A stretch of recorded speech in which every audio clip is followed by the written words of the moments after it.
All right, we are all set. Welcome, everybody. You can have your video on or off as you like. Practice session. We do this longer practice on new moons and full moons.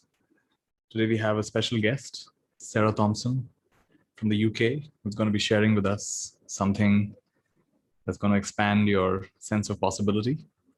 It's going to challenge some of you and inspire some of you. So that's coming up in a little while. Sarah, why don't you just say hi? Let them all see you. Can you hear me now? Yes, we can hear you. What time is Hi, it everybody. there in the UK? It's now 6 o'clock, 6 p.m. So I thought you'd say it's now. It's now. And we're happy to have you here, and we're looking forward to learning from you about light language in a little bit. Thank you. Thank you for being here with us. My honor. Also want to introduce briefly Akancha, my friend, Akancha, say hi to everybody. Hello, everyone. Thank you, Nithya. Gratitude for giving me this time. Of course. And Akancha has been doing fantastic work in, not many of us are aware that how this COVID crisis has had a particularly big toll on children, because there are many children who have lost both parents or guardians, and they've become very vulnerable. And Akancha has been helping. Before this, she was doing a lot of work in cybersecurity and making people aware of how much of our lives, if you're aware, how much of our lives are online right now, and how susceptible children are to being bullied and stalked, and all kinds of things happen, groomed online. And she's been spreading awareness around the whole country. Almost no one is doing it to the extent that she is. Certainly not with the same level of enthusiasm. So she's taken on this cause, and she told me she set up this helpline to help children like this. She was expecting a few dozen calls. The first day she set it up, she got a few thousand calls. And so she's been doing everything in her capacity to help children like this all over the country. And whatever we may say about, in India, we have a habit of criticizing our government and our police and everything. But she says there's no one who's doing so much for these children as the police. And so we have to give praise and thank the authorities where it's due. So in a little bit, I'll also invite Akancha to talk about. I think you rescued 27 kids this month. Yes, in just 30 days. In 30 days, she's rescued. I mean, I don't know any more powerful work.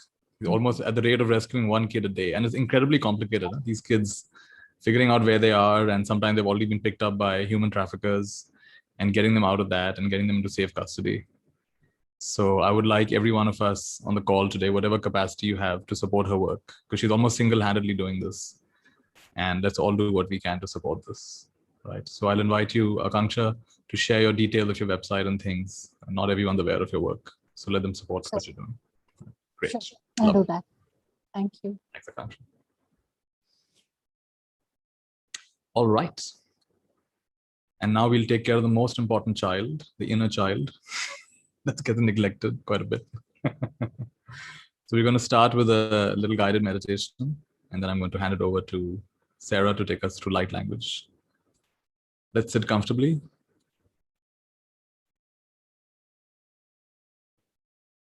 Sit in a position that's both relaxed as well as alert.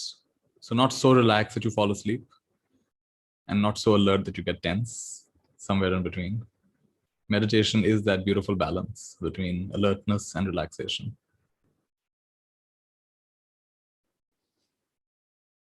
And now whatever has happened earlier today, it's time to now shed that. You're here now, and you're here to tune in to the beautiful new moon energies.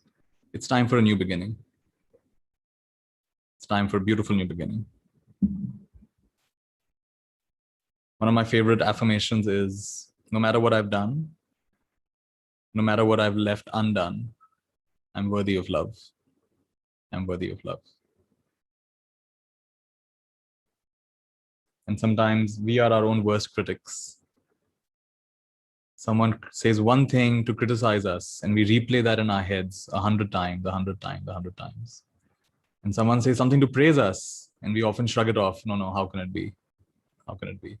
And we justify it. No, how can it be? This can happen quite a bit. years back, I was inspired to, it was actually quite a powerful download, I would call it. I was literally processing it for 3, 4, 5 days. Sarah will probably tell us more about these kind of downloads in a while. But I had this download where I saw an image of people sitting in circles and radiating love to each other. And it was a formation of, like, imagine there are 9 people. Doesn't have to be 9, but imagine there were 9 people in a circle, and everyone was focused on one person, and they were just receiving that person and radiating love and good wishes to that person. And then after a while, it would change. It would constellate. It would go around the whole circle. Everyone get a chance.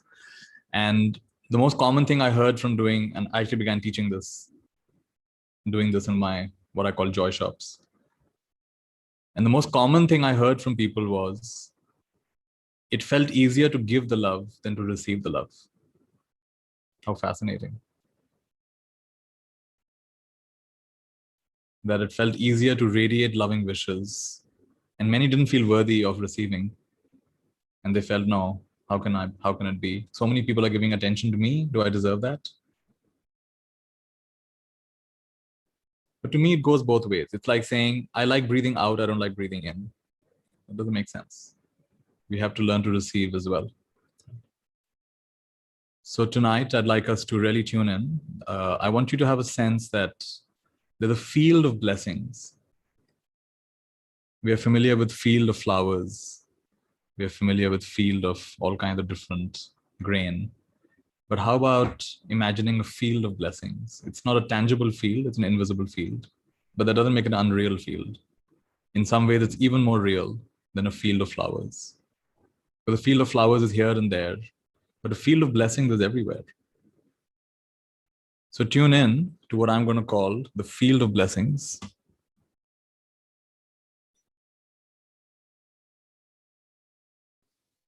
Your eyes can be open or closed. And this field of blessing is even more active this new moon night. Or if it's not night where you are, you're still part of the field of blessings.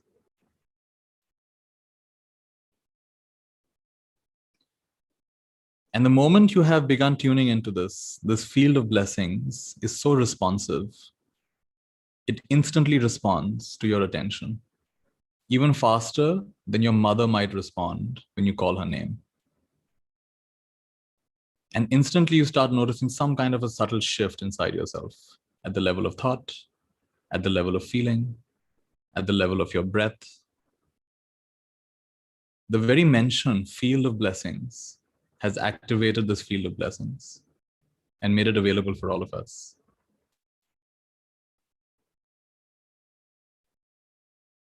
It's a very rich field. It's a very deep field. It's a very intelligent field. It's a very gentle field. And it knows exactly what you need at this point in your life.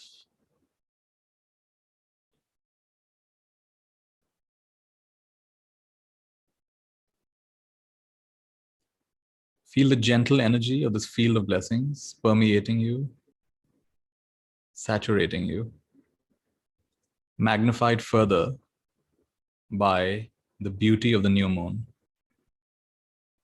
the new beginning, the new start.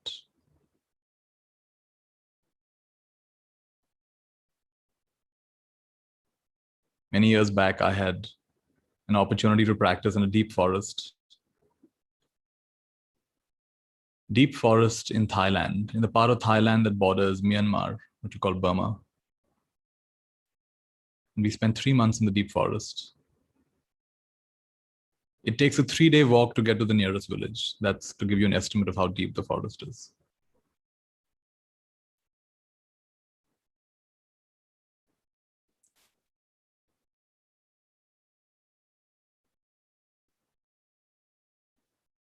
And on new moon nights and full moon nights, it's called Uposat in the Buddhist calendar, one of the monks would give a talk, one of the senior monks would give a talk. So I remember there was a monk called Ajahn Yatiko, and he spoke for about half an hour. And he spoke directly from his heart. And till today, I remember what he said.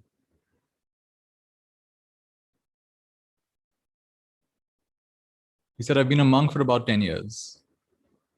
There have been many ups and downs in my monastic life. And the thing that's kept me going, just 2 words have kept me going. Those 2 words are start again, start again. And however many times I have felt I failed, I've fallen on my knees or fallen on my face, just 2 words, start again, start again. Pick yourself up, start again. Such a simple talk. And he gave examples from his monastic life. And imagine it's been so many years. This must have been maybe 2003 when I heard this talk. And I still remember it so distinctly. So the new moon is an opportunity for us to start again. This is not one day, this is day 1. And this time you start, instead of relying on your own power, you surrender all your intentions, all your wishes, all your visions. You sow them like seeds into the field of infinite blessings. It's a very responsive field. It's a very intelligent field.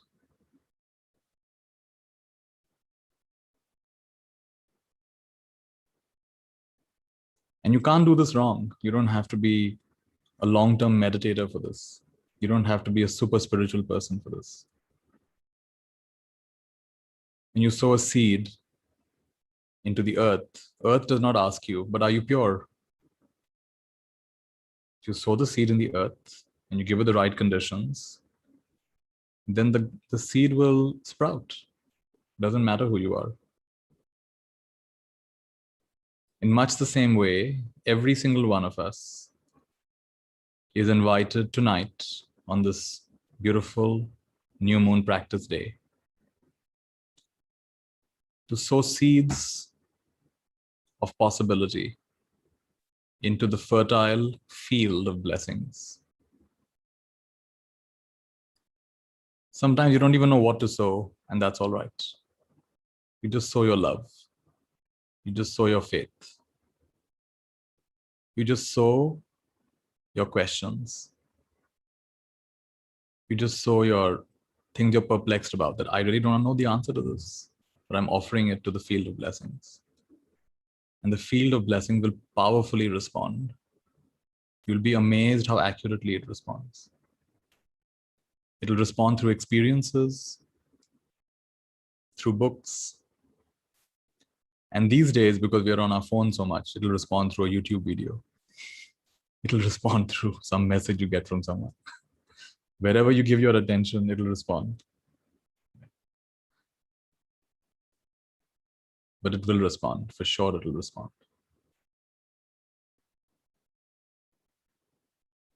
It's not even separate from you. It's just the larger version of you, this field of blessings.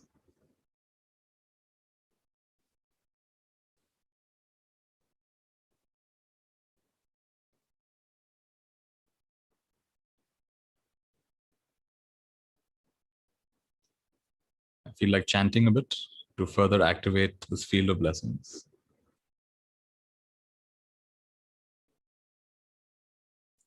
Namo tassa bhagavato arahato samma sambuddhassa. Namo tassa bhagavato arahato samma sambuddhassa. Namo tassa bhagavato arahato samma sambuddhassa. Homage to the blessed, noble, and perfectly enlightened one. Homage to the blessed, noble, and perfectly enlightened one. Homage to the blessed, noble, and perfectly enlightened one. Buddhang saranang gacchami. Dhammang saranang gacchami. Sanghang saranang gacchami. Dutiyampi Buddhang saranang gacchami. Dhammang saranang gacchami. Sanghang saranang gacchami. Tatiyampi buddhang saranang gacchami.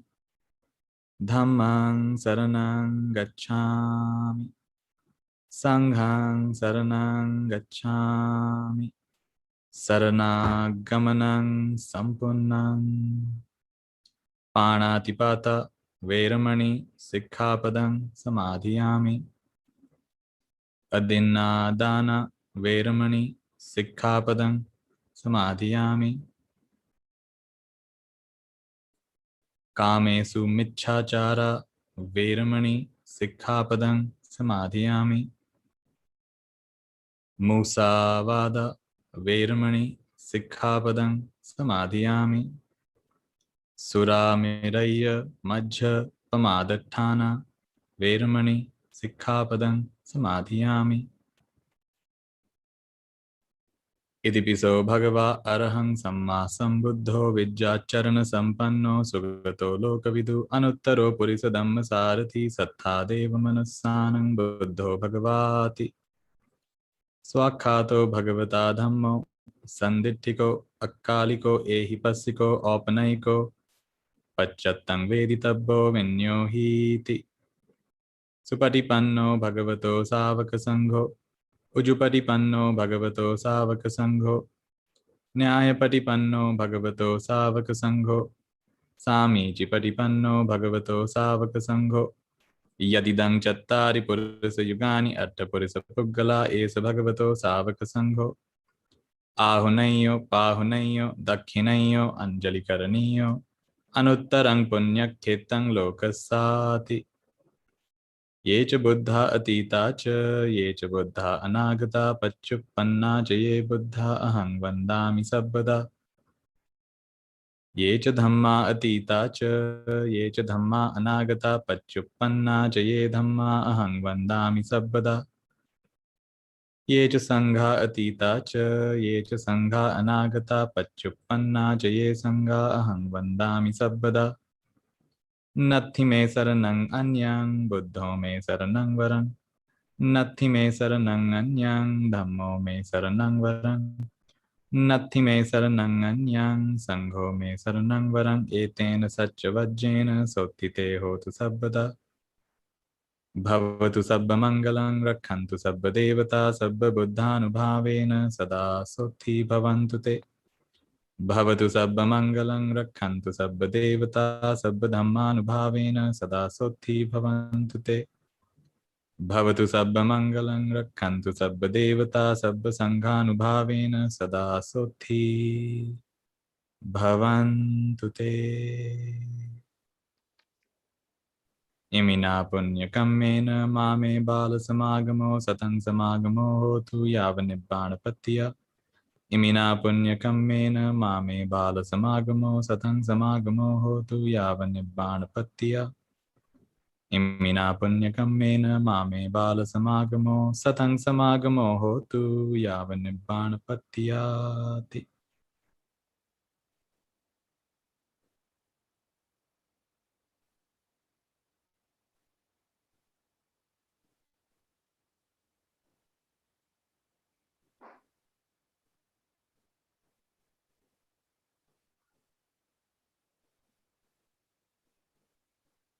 Nothing much has to be done as the field of blessings is fully activated. Just allow yourself to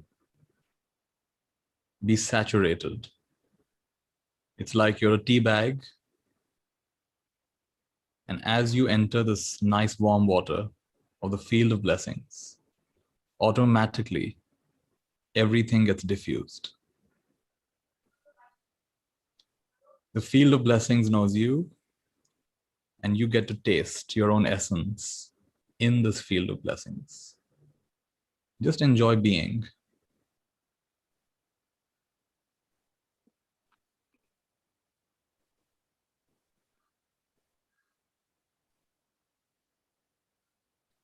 Allow your heart to be open. Allow all your organs to be bathed in this energy field of blessings. All your chakras to be bathed in this energy field of infinite blessings.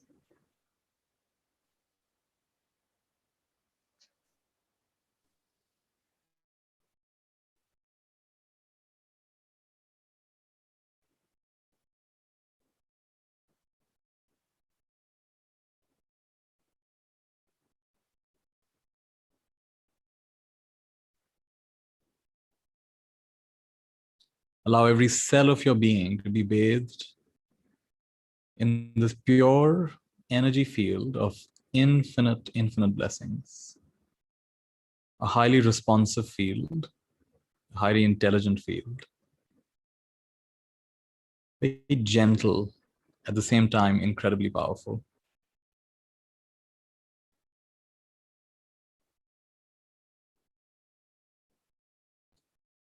It is my intention, and see if it resonates,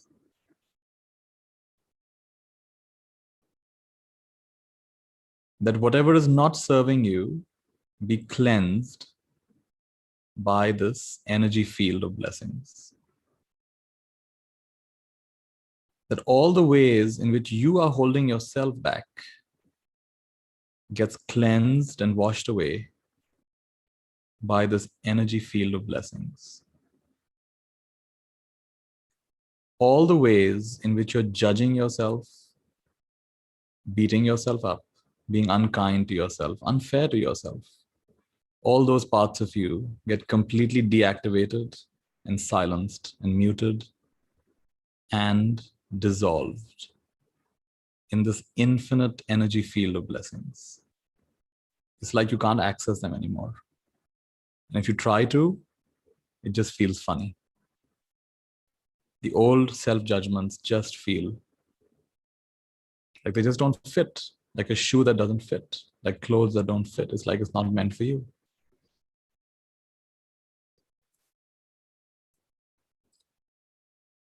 And within your DNA are many strands of possibility, potential,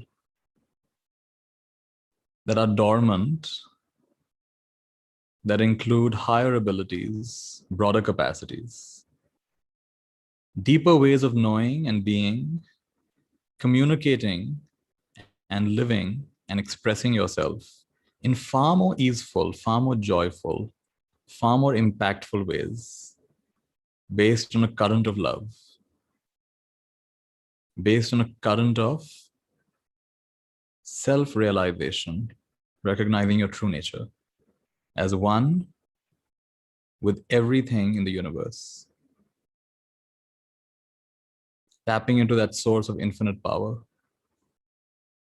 All those DNA strands are now getting nourished and awakened, watered and enlivened by this field of infinite blessings.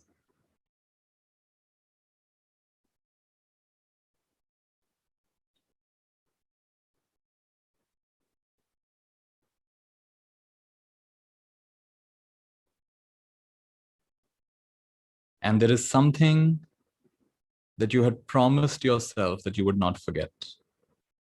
When you came into this world, there is something you promised yourself you will not forget. You are now remembering that. In this field of infinite blessings, that memory is returning. That memory is returning. It may not be fully formed yet. You may not have words for it, but it's definitely returning. And it'll soon be a full-fledged knowing, unshakable knowing. Guiding, directing, orchestrating every aspect of your life.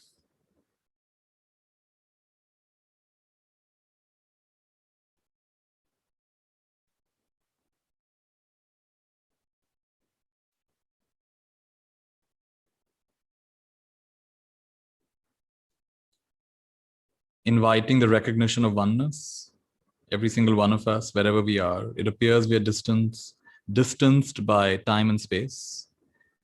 But in this moment, see that as an illusion.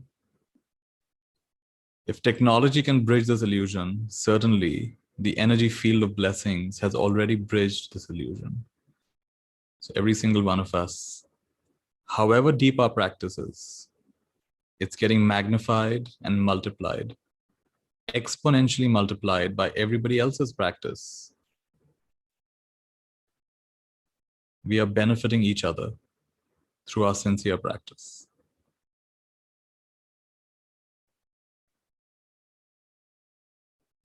Notice what colors arise. what images arise, what feelings arise, what fragrances arise. As you hear some of these things, notice the subtle and not so subtle shifts. Everything has significance in a session like this, but you don't have to overthink it. Just notice it.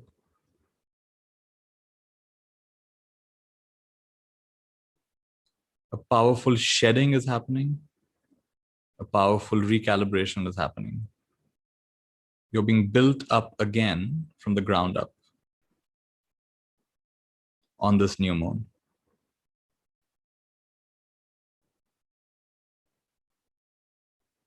And this time you're getting built up under the full supervision of the field of infinite blessings. The master architect is rebuilding you.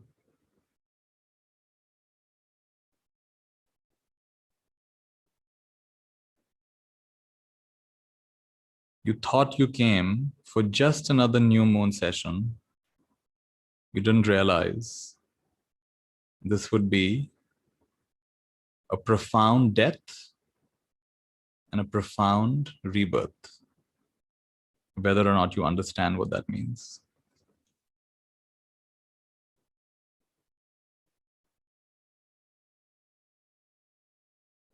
It's like that beautiful quote, they thought they buried us.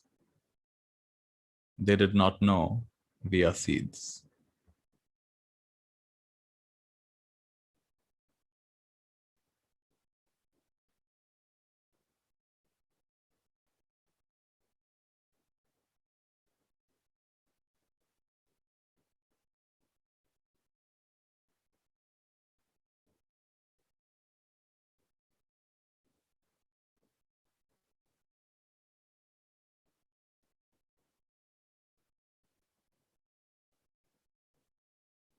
And I want to give you a very specific perspective. Just see what it does to you. As you look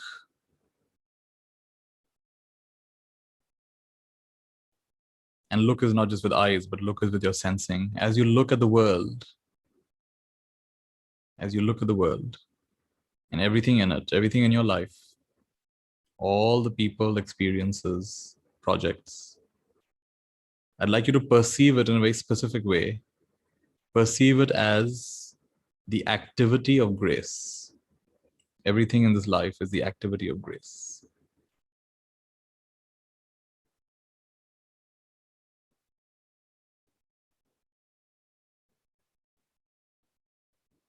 Grace is that intelligence of the absolute in dynamic flow. What's it like to experience everything that's happening in your life as the activity of grace?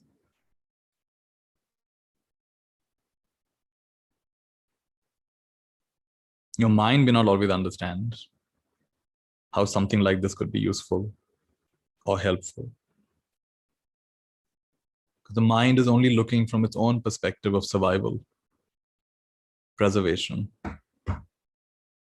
Mind does not have the full perspective.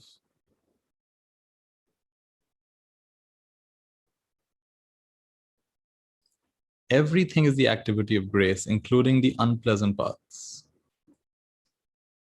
including the painful parts.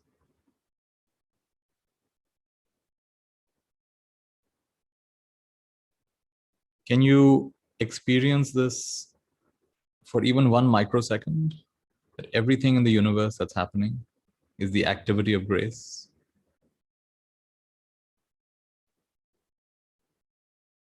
And there are no exceptions.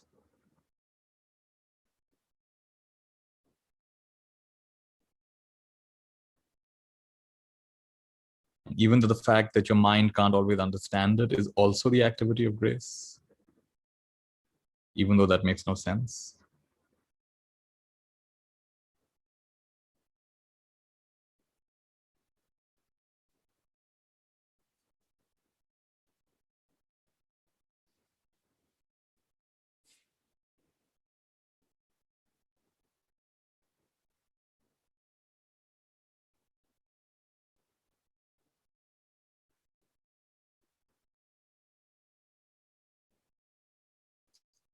Can you allow yourself 1 microsecond where you experience the entire universe as the activity of grace, where nothing is out of place? Can you give yourself that one gift? Nothing is out of place.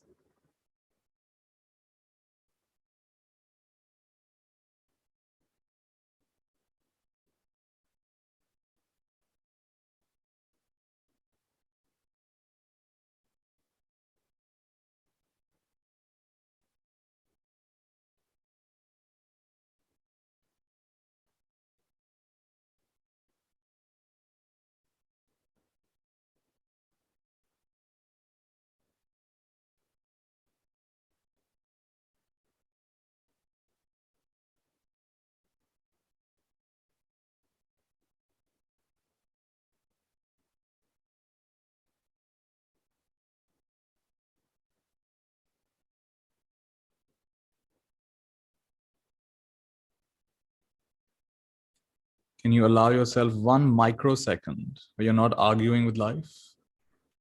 You're not trying to impose on the universe your ideas of how the universe should be, how people should be, how families should be, and even how you should be. Could you allow yourself 1 micro moment of relief from that?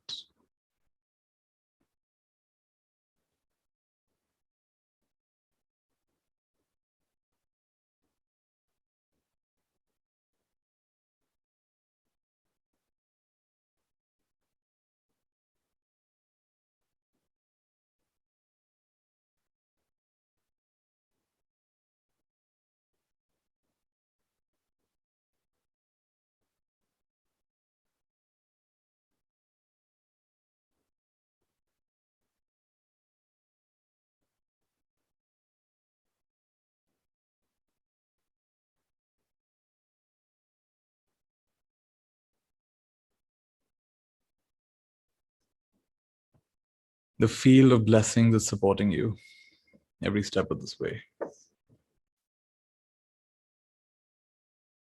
These ways of perceiving are cleaning up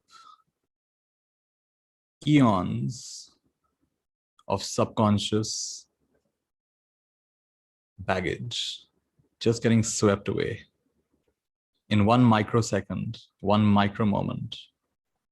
Eons of subconscious baggage dissolves, whether or not you understand what that means.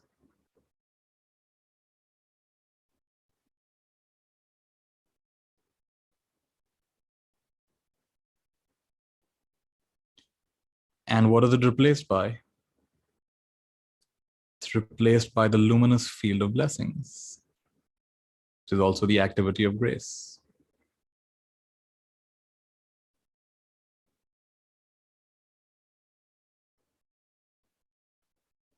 So now your subconscious mind, your unconscious mind, including what some call the collective unconscious, is getting filled with nothing but the activity of grace, the field of blessings.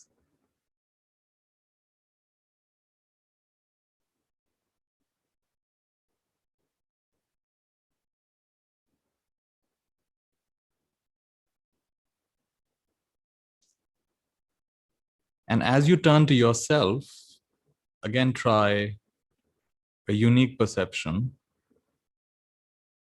Some of you might be quite startled by this, but just go with it. See what happens. Experience yourself as the activity of nothing. The activity of nothing.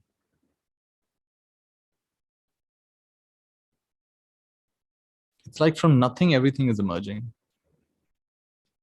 And if that whole idea seems very strange, well, that's how the scientists tell us the universe has emerged. Out of nothing has come this everything. An entire universe can emerge from nothing. And biologically speaking also, where have you emerged from? A few cells. And where have those cells emerged from? So just take on this perception without overthinking it. What if I am the activity of nothing?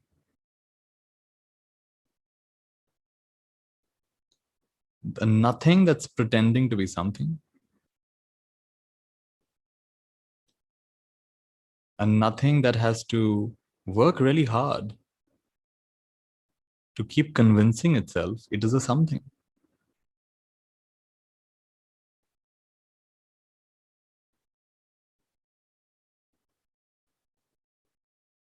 So instead of trying to dodge this vacuum, this nothingness, this emptiness, you go ahead and embrace it.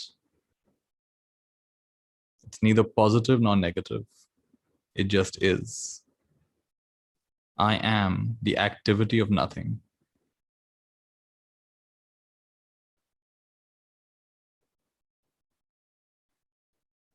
Can you allow yourself to experience the full power of this thought, even for a microsecond, even for a micro moment?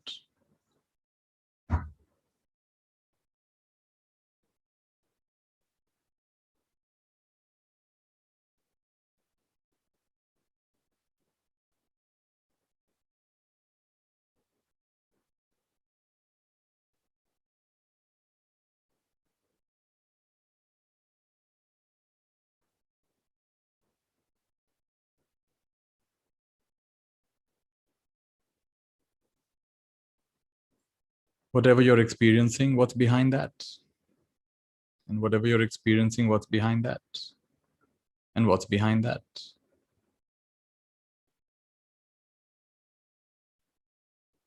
Is there any reliable foundation here? Or is it all built on a foundation of nothing? Unnameable, unknowable, indescribable.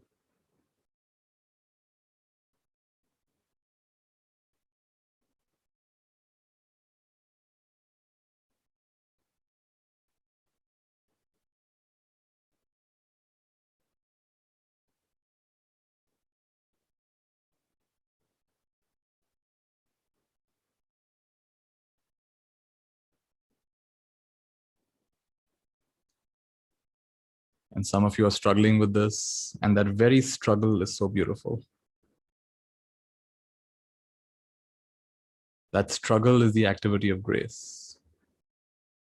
And the fruit of that struggle is the activity of nothing.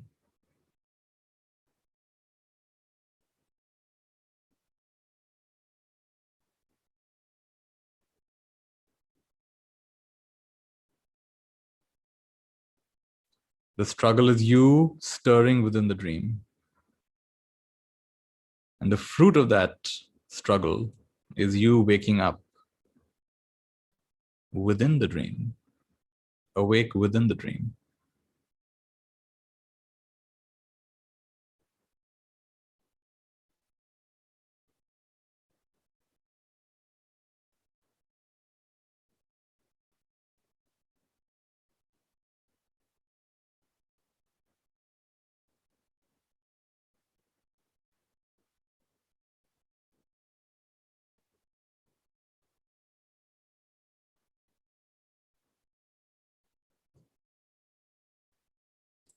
And I submit to you that this is a very complete sadhana in itself.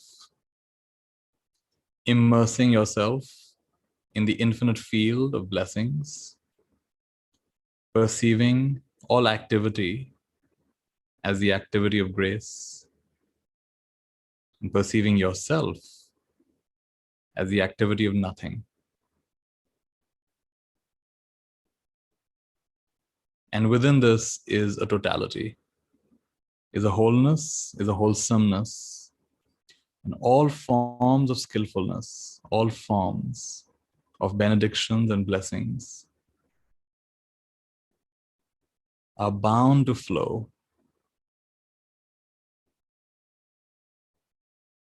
when the blueprint of this life is oriented in this particular way. It becomes a vortex of blessings. and you have a constant sense that you're not doing anything, and yet everything is happening better than you could have ever imagined, more powerfully, more limitlessly than you could have ever imagined.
The quantum computer of your brain has been thoroughly updated. Welcome to a new world, new reality.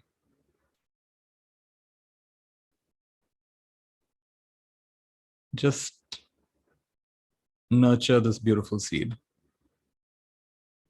Everything else will happen by itself. The beautiful seed of your true nature expressing itself in this human vehicle, remembering what it promised itself to remember, never deviating for very long, coming right back to the center of the center, held in that center by the powerful magnetic field of infinite blessings. Infinite blessings. You are the activity of grace. You are the activity of nothing. You are fully divine and you are fully human. Nothing is out of place. No circumstance of your life is out of place. Nothing in your relationships is out of place. Nothing in your health is out of place. You've now touched your reality beyond the confines of this matrix. And you will continue to bring forth through everything you do, simplest things you do, you will continue to bring forth self-realization, self-actualization in many more ways than you can even imagine, just by your being. It doesn't matter how many people know you or are directly touched by you. Your very being has now become a portal, has now become an antenna, has now become a transmitting station for these subtle frequencies which bring a beautiful correction in our collective consciousness. And so it is. And so it is. And so it is. Tathastu. Sealed with love, sealed with gratitude, sealed with a happy and sincere heart, making everything that was said and experienced and not experienced absolutely watertight, absolutely irreversible, absolutely true and complete, forever and ever. And so it is.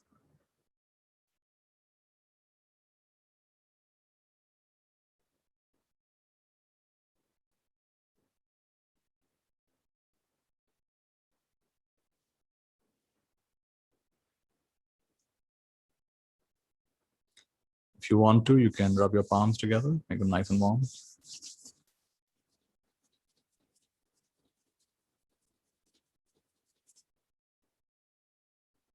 Bring them over your eyes, your face.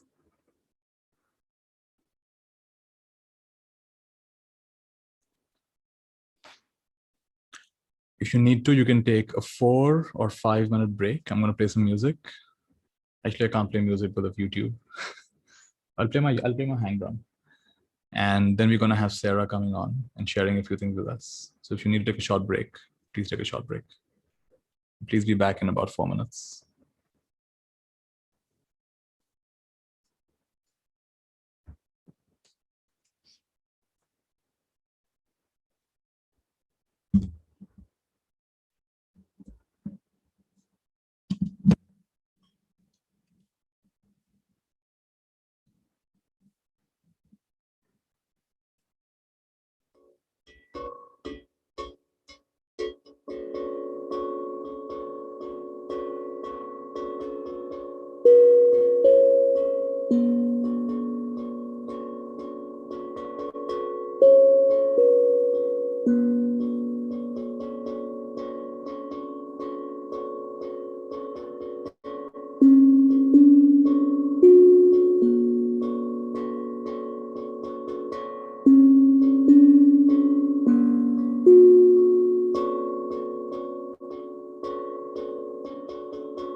Can you show the drum, please?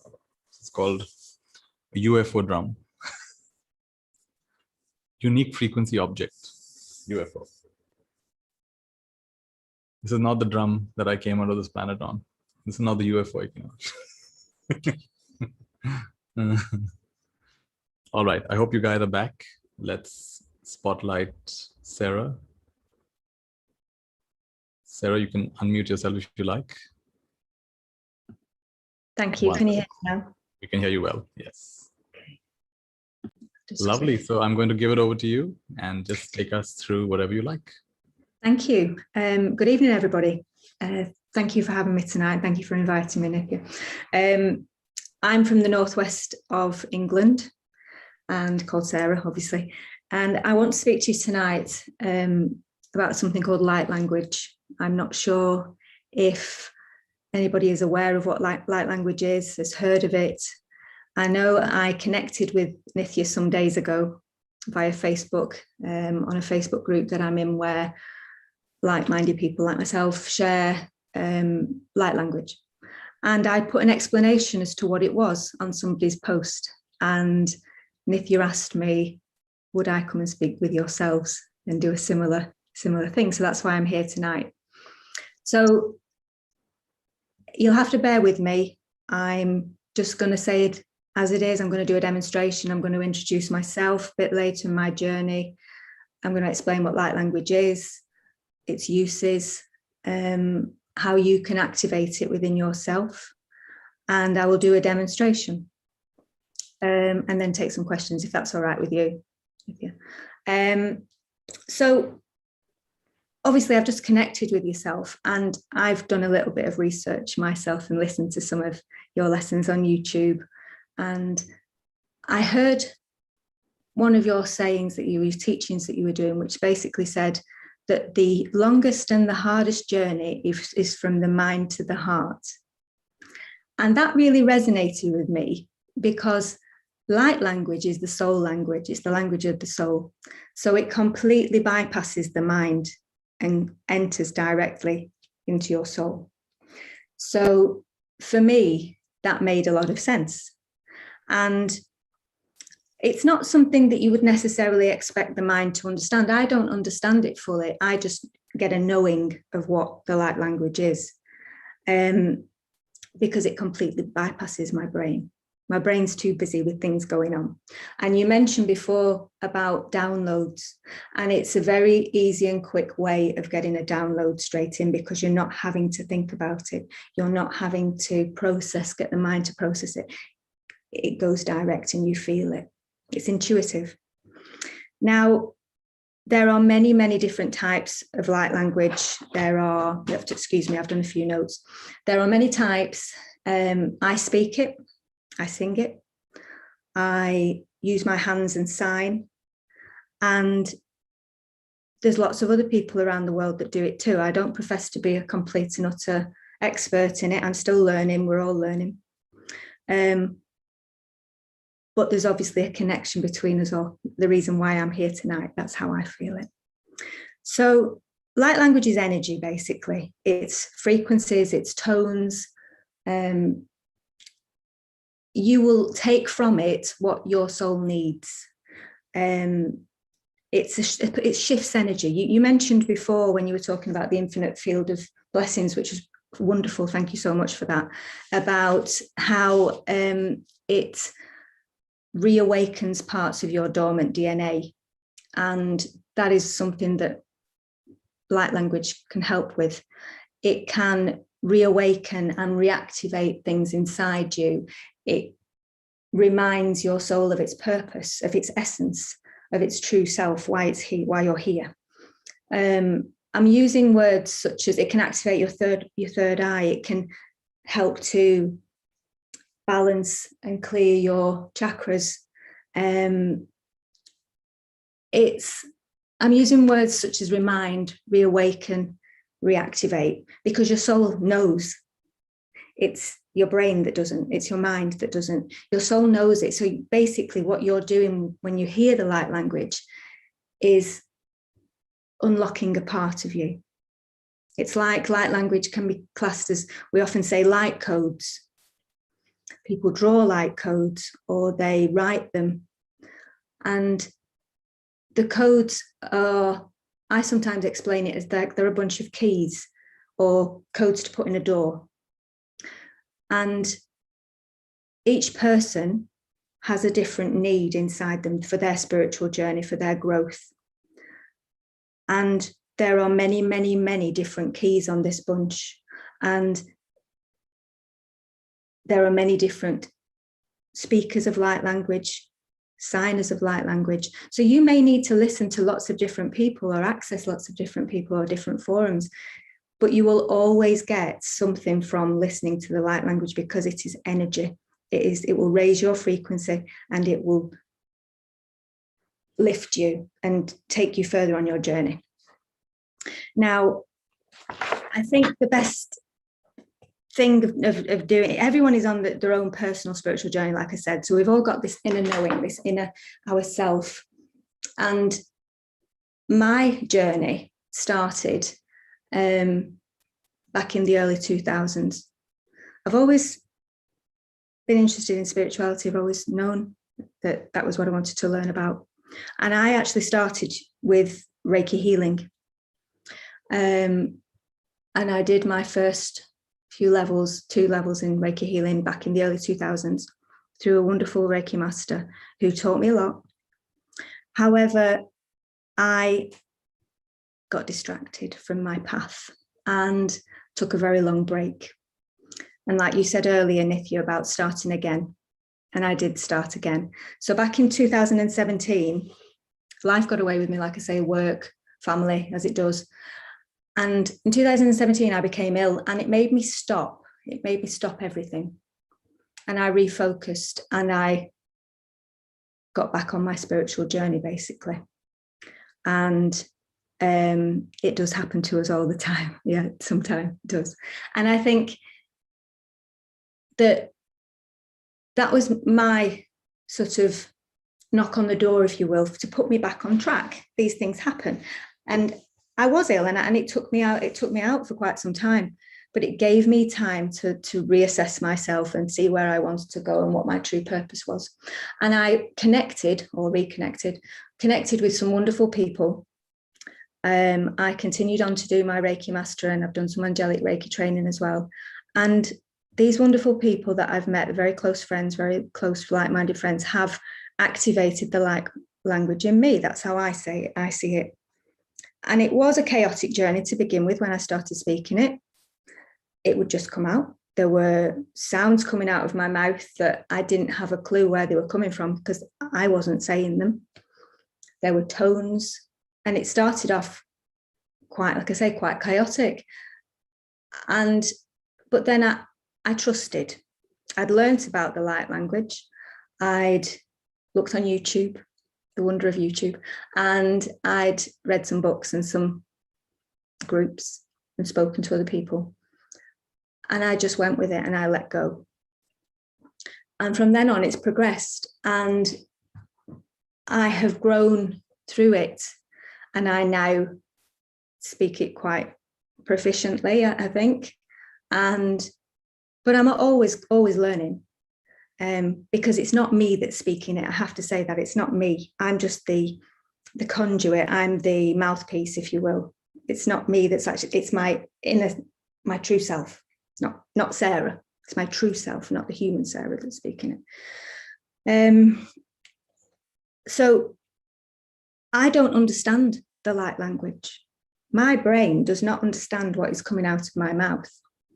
And I would not suggest that you would understand exactly what. I can't translate it word for word, sound for sound, like I could another foreign language. Just like around the world, there are lots and lots of different dialects and different foreign languages. There are lots of different types of light language, and we all don't understand them. That was a big thing for me, not understanding what it was, because I'm very inquisitive and always want knowledge. But that was one of my lessons, just to let go and allow. And I'd like you, when you do hear me speak it in a while, to just embrace what it is and know that it's coming from the heart, and that I always say that it comes with love and light. That's how I speak. And take from it what you will. Some people listen to light language and they get a sense of, wow, they can feel it. They start, the chakras may start vibrating, or you can sense a clearing. Or I do sing when I speak the light language. Some people sing along. They'll turn around to me and say, oh, I was singing along, but they never actually knew the song. They just knew it inside. They remembered it because it's a knowing. I've listened again to a lot of your teachings, and one of them was about, it was a free flow session, and it mentioned being massively misunderstood, that it was a blessing to be massively misunderstood. And understanding, that's a big thing for me, because I don't understand at all what it is that comes out of my mouth. And it took me a while to realize and embrace that myself, that I didn't have a clue what I was saying, and I didn't know whether it was doing anything. I just had to trust. That's the main word, just trust. And I asked people that I would do the light language in front of. I'd say, did you feel anything? Did you get anything from it? And really, that's my ego wanting to know, not, I should have trusted it. And I do now. And I know. And I think, please, when you listen in a while, you don't have to understand it. And that is fine. And it may sound strange, and you may feel nothing, but just know that it will be doing something. And the other thing that you mentioned as well was about leaning into your edge. That was another thing that you mentioned, which was about going out of your comfort zone, pushing your comfort zone. And again, that's a big thing for me, because I was extremely self-conscious when I started speaking the light language. And it took a while before I would speak it in front of like-minded people, in front of my Reiki friends and my spirituality friends. I would speak it. And then they pushed me to start my Facebook page, which I put videos on, and to start an Instagram and a YouTube. They pushed me to do that. I would speak it when I was doing Reiki healing, and I would speak it doing attunements, but I didn't put myself out there. And then Nithya connected with me on Facebook. Now you could see on my Facebook page, my face isn't on there on these videos. It's just my voice. So I have never until tonight actually spoken on any social media platform or anything and shown my face. It's always just been my voice. But I took it that tonight I needed to lean into my edge, and I needed to push my comfort zone, and I needed to push myself for my spiritual journey and push for my learning. So that's where I ask you to lean into your edge and push yourself out of your comfort zone slightly, and just embrace what I am saying, and know that it is done in love and light. As I say, it's done from the heart, and that it's something that I want to do and I want to share with you. And I feel honored to share it with you. And it's a blessing. It's a gift that I have. I know that. And there's many people, like I say, around the world that do it. But tonight I'm going to share it with you. So it's a case of trusting. It's a case of, you don't have to understand it. You don't necessarily have to watch me do it. You can have your eyes closed. I do use my hands at times. As I say, when I do the light language, I speak it. Some people just do hand movements or arm movements. These are all keys. These are all the codes that will unlock things inside you, in your soul, in your inner higher consciousness. It's basically my higher consciousness speaking to yours. direct. It's a download. So how you can activate, just before I do a demonstration, how you can activate it in yourself. You all understand it in your heart, in your soul understands it, your higher self, your higher consciousness understands it, however you express. And if you listen to enough, there's plenty of channels out there, like I say, on YouTube, people speak it, and you will find one that resonates with you. It may not be me. There's lots of different ones. There's lots of different, it may be that you need to look at writing, seeing it, or you may need to see pictures or hear the singing. All right, you'll hear some singing tonight, hopefully. But there's lots of different things. There's lots of groups on Facebook. There's lots of Instagram pages. And just see and just trust them. You will resonate with something. You will resonate with it. It's all about the intention. You put the intention out there that you want to activate it within yourself. And you are open to it. And that's all I can ask, really, that you just be open and embrace it, if that would be okay. Now, I've written loads of notes and I've probably completely missed so many things, but I need to do some speaking, if that's okay, because I get quite agitated when I need to speak it, because it's as though there's a message. And I will always set an intention. I don't understand, like I say, I don't understand what I say, but I always set an intention before I do allow the message to come through. And then the intention tonight, with it being the new moon, which is fabulous, and I did ask to come on the new moon meditation session because it's new beginnings, new things. So I'm hopefully bringing a new thing to you. And I just want to set the intention quite simply of sharing love and light everywhere, basically. And just do so that we can raise the vibration, raise the frequency of the earth and everything living on it. And just do a really beautiful session, if that would be all right with you. And afterwards, if we could just spend some time, Nithya, just maybe go into a little meditation afterwards, just to allow it to settle in. And then whenever you feel it's ready, if you stop the meditation, and then we can do some questions, because I'm sure I've missed lots. If anybody's got any questions, I can then expand on those answers, if that's okay. Okay. So like I say, just please, if it resonates, accept it with the love and light that it's sent.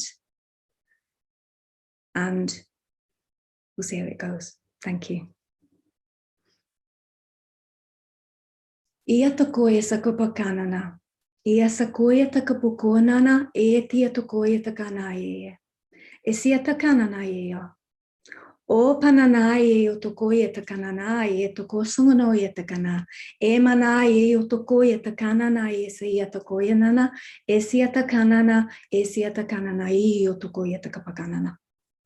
O sanana e o takanana. E mana e o toko nana e te kia sakana. E te ia toko sono mana atana e o toko e te kia takanana. O sanana e te kai e toko toko o suku te kia takanana. E anana e o toko e te kapakana. E sana e o toko e te kana e o toko no. E anana e o toko e te kanana e te kia sakataka e toko e te kana. E te ia toko sakopakana. E siana e anana e o toko e takana. Asanana e o toko e saki e takana. E mana e o toko no e. E siataka e siatakana e o toko no o manana e ataka. E siana e o toko e. Ana ye ono ye ana ye a. Osana ye anana ye o. Ana ye o. Atananaye anaye uno sonamanaye anamanaye amanaye uno yokonoye asanaye unoye anaye uno samanaye ukonoye anahe naye otokonaye sonamanaye Uno na na na ye anaki atana ye usana ye otokona ye ya no ye atana ye usona ye atakana ye anai ono ye Anaye ono na ye anaye Okunaye hana se amanahe no onahe na anaye Enamanahe ono anaye ana eo Anaye, anaye, ana samanaye, atakanaye, o atanasi, atakanaye, o ana, ana, anaye, anahe, ananake, ano. Esi atakanaye, otoko e sakapakana na e atakana, etana, etana, etana, etana, osi atakanaye, osi atakanana e anono, otokopakana na e si atakai, osi atakana e anono e sakapakanana. Etana, etana, osananaye, e ano konono e atakana, esi atakapakanana. Esi apakatakana ati atoko osokotokotoko esi ketegi atakataka ai atokotoko osokotoko e no no no atakagi atakataka ai atokotoko ai atakati sigi atakataka ai atokotoko omanai atokotoko osi atakanana esi atakataka ai atoko esakapakana ai yono oto no manai yana esi atakana na osamananaye E hananaye otoko yanana esi atakanana esi atakanana. Osemanaye, osemana esi anamanana. Abagadaye ono, abagadaye ono, abagadaye ono, osamanaye. Osamanaye osokotokoto, esi atakana, esi atakana, esi atakana, hetakanana.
I'm feeling called to invite you to, Sarah, to, I have a feeling you have energetically given us very potent medicine.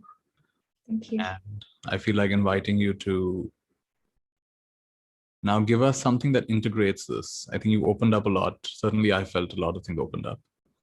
Okay. And I'm getting called to invite you one more time to now bring another aspect of this, which is now integrating. Because maybe people have been opened up in ways they can't even fully understand and fathom. So help us integrate this. By speaking again. Yeah. Okay. So the intention again is to integrate.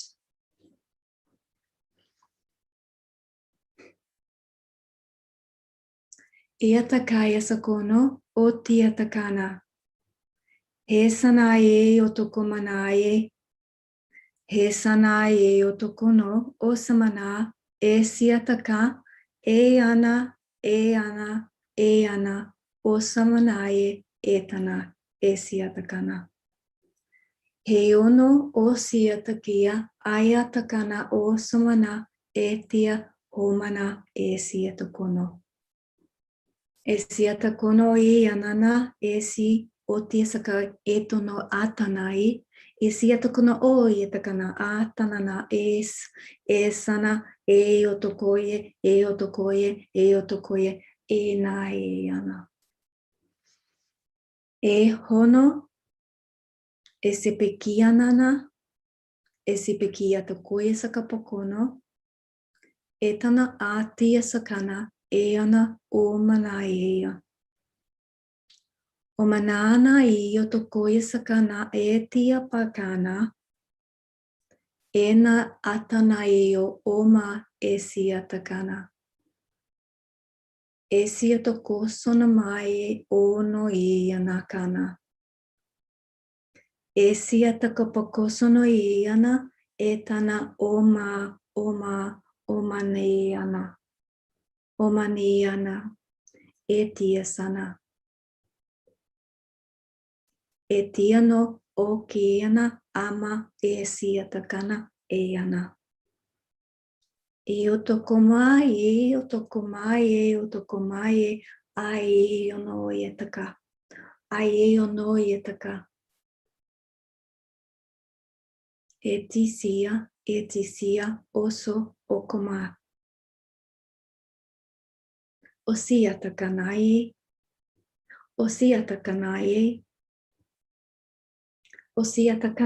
otokoma, esa, etana, oye takana. Esia takia. Esia takaye. Opakadaeo. Asamanai.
Some nice comments have come for you if you want to have a look at them.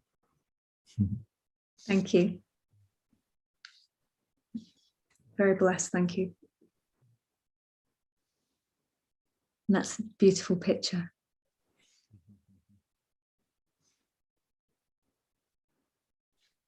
Thank you. So yeah, Shubhra's holding up. Shubhra, let me actually spotlight. Shubhra has made a picture of of me. Thank you. That's really good. That's excellent. you got to add some strange symbols around it to make it complete. Yeah. Thank you. Perfect. Okay, good. Nice. All right. So yeah, I mean, part of me is hesitant to get into linear thinking again, but yes. It's like I feel you've kind of sown seeds of awakening multidimensional consciousness. Yeah. Waking us up to more than who we imagine we are. Yeah. And I think that's what it's all about, like you said earlier, about planting the seed. And that is, if we go away from tonight and I know that I've planted that seed, then I've done my job, really. And that's what I know now, that my job is to spread the word and to activate and to plant those seeds. So thank you for giving me the opportunity. And I don't know if there's you want me to answer any questions, or whether you just... We'll see if there are any questions in a moment. And I think people also are still absorbing what just happened. I can imagine. And I love how, like, I did not know that you've never shown your face on a call before. And it's interesting how I also, like, I never went looking at your Facebook. I actually never heard you speak before. I just read the way you described it. I said, that's so beautifully described. And I just asked you to come on. So just like you trusted, I also trusted. And this was the first time I heard you speak. And in my case, just the phrase light language made sense, because somewhere in my journey, I just meditate and I'd see all these spirals of light, of sacred geometry, and like, where are this coming from? Like, nowhere in my training is anything about light or sacred. I mean, yeah, there are in meditation, there are some lights and all you can see, but like, it was just, in my case, it's not even something that I speak or I write so much. Mm-hmm. It's working with light in the mind. Yeah. And so I can clear spaces with light. I imagine I can clear people in groups with light, just with the light in my mind, you know. And because it is nothing but my mind anyway. This is the way I look at my life. This world is nothing but my light. Is in the light of my consciousness, right? This world is reflected in the light of my own consciousness, of that one consciousness, actually, not my consciousness. And that light is doing its own, just like the field of blessing we talked about is doing its own magic. So that's why I was attracted to this idea of light language. Like, yeah, that's I kind of know that at some level. So it was fascinating to look at that Facebook group and community and to connect with you. And some people are saying things like, I found myself swaying long after Sarah had stopped chanting. It was very beautiful. It felt like my mom's healing has begun, says Vasudha. That's so beautiful. Oh. I felt a lot of sensation in my chest area. I noticed the first time you did it, I felt sensations more in my lower body. And the last time it was really tingling in the head. In my case, it was a lot of the upper body towards the end. But that's the thing as well, you see, that I was saying earlier, that we're all different. So we will all take from it what we need, which is the great thing about it. And some people may not have felt anything, but that doesn't mean that it's not worked or gone in. It's just how we accept it. You go ahead. Let me give you a chance to unmute yourself. Thank you so much, Nithya. Thanks, Nithya and Sarah, for it felt like, coming together of so many things in one packed session. And the reason I wanted to unmute is to say, Sarah, when you were saying, after you start, you're singing and then you were saying what you were saying, it felt like something within me was saying that as well, without knowing. And it was not coming, of course, not coming out of the mouth, but it was like a recognition of every symbol. And it's, of course, a lot of sensations, etc. But but it doesn't feel weird. I don't know if it. That's brilliant. That's excellent. Thank you for saying that. Thank you, because that's just, it resonated with you. That's perfect. Thank you. And thank you for saying that. And someone here is saying that my heart was beating, Radhika saying my heart was beating in rhythm with your words. Fabulous. Gaurav is saying it felt like it's a language that I know and I understand. Charu is saying a lot of heaviness in the head, which is very profound. Mm-hmm. And Rima is saying I can still feel something in my chest.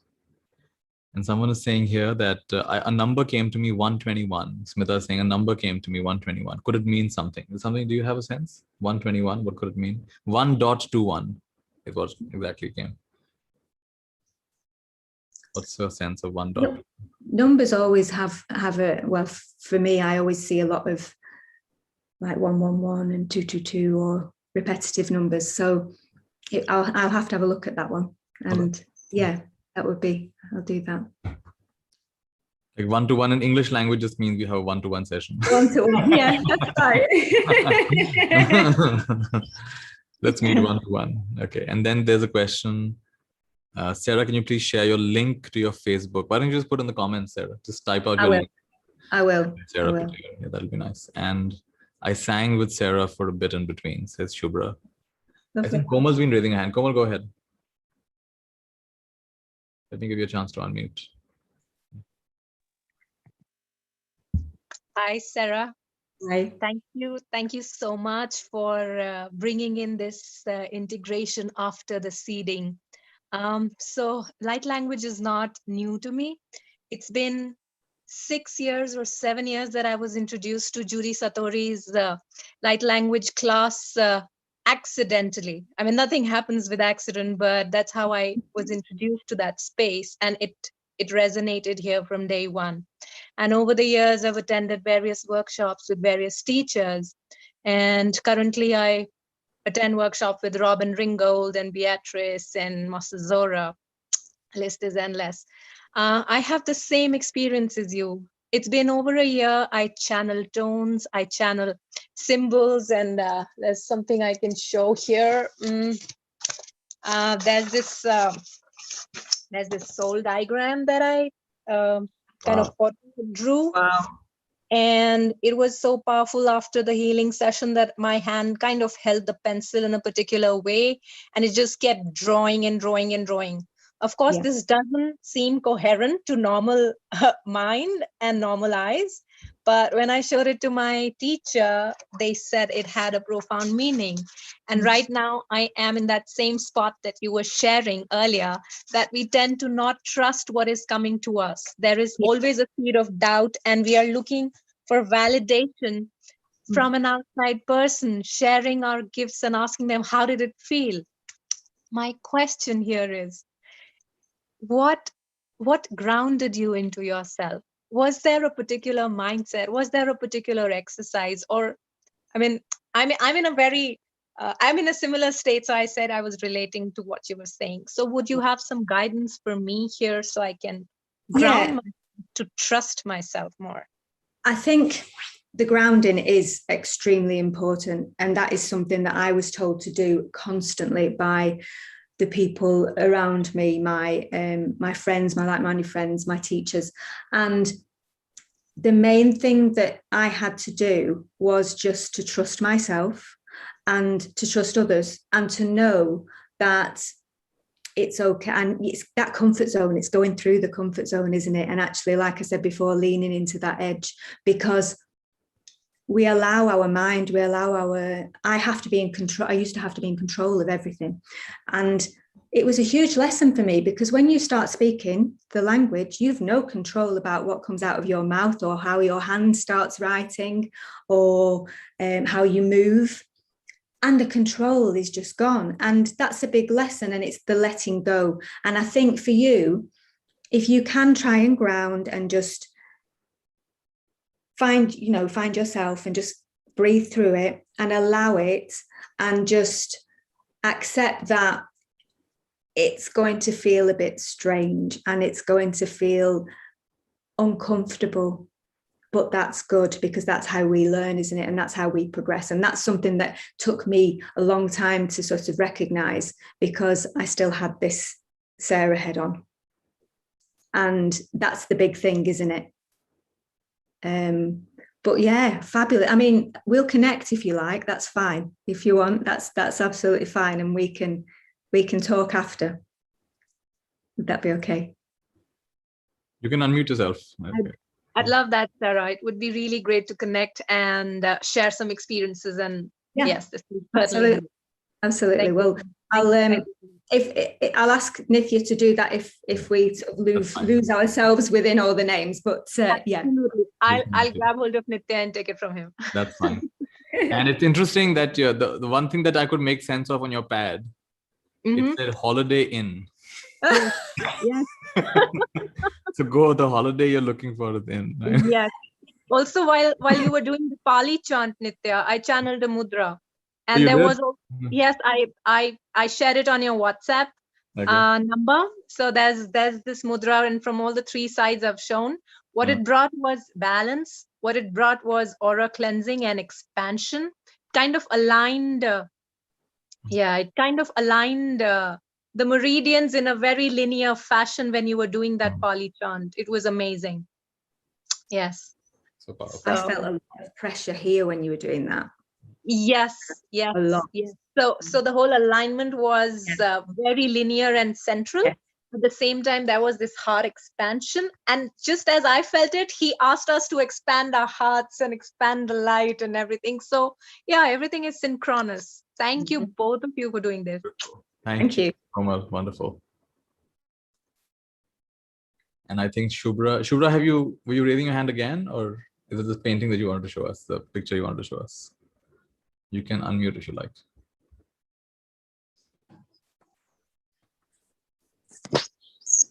Yeah, it was just the paint, just the thing. I added some symbols. I don't know what they mean. But wait, show it again, because some symbols have also come now. Symbols have come. Oh, fabulous! Yes, wonderful. Say something, Shubhra.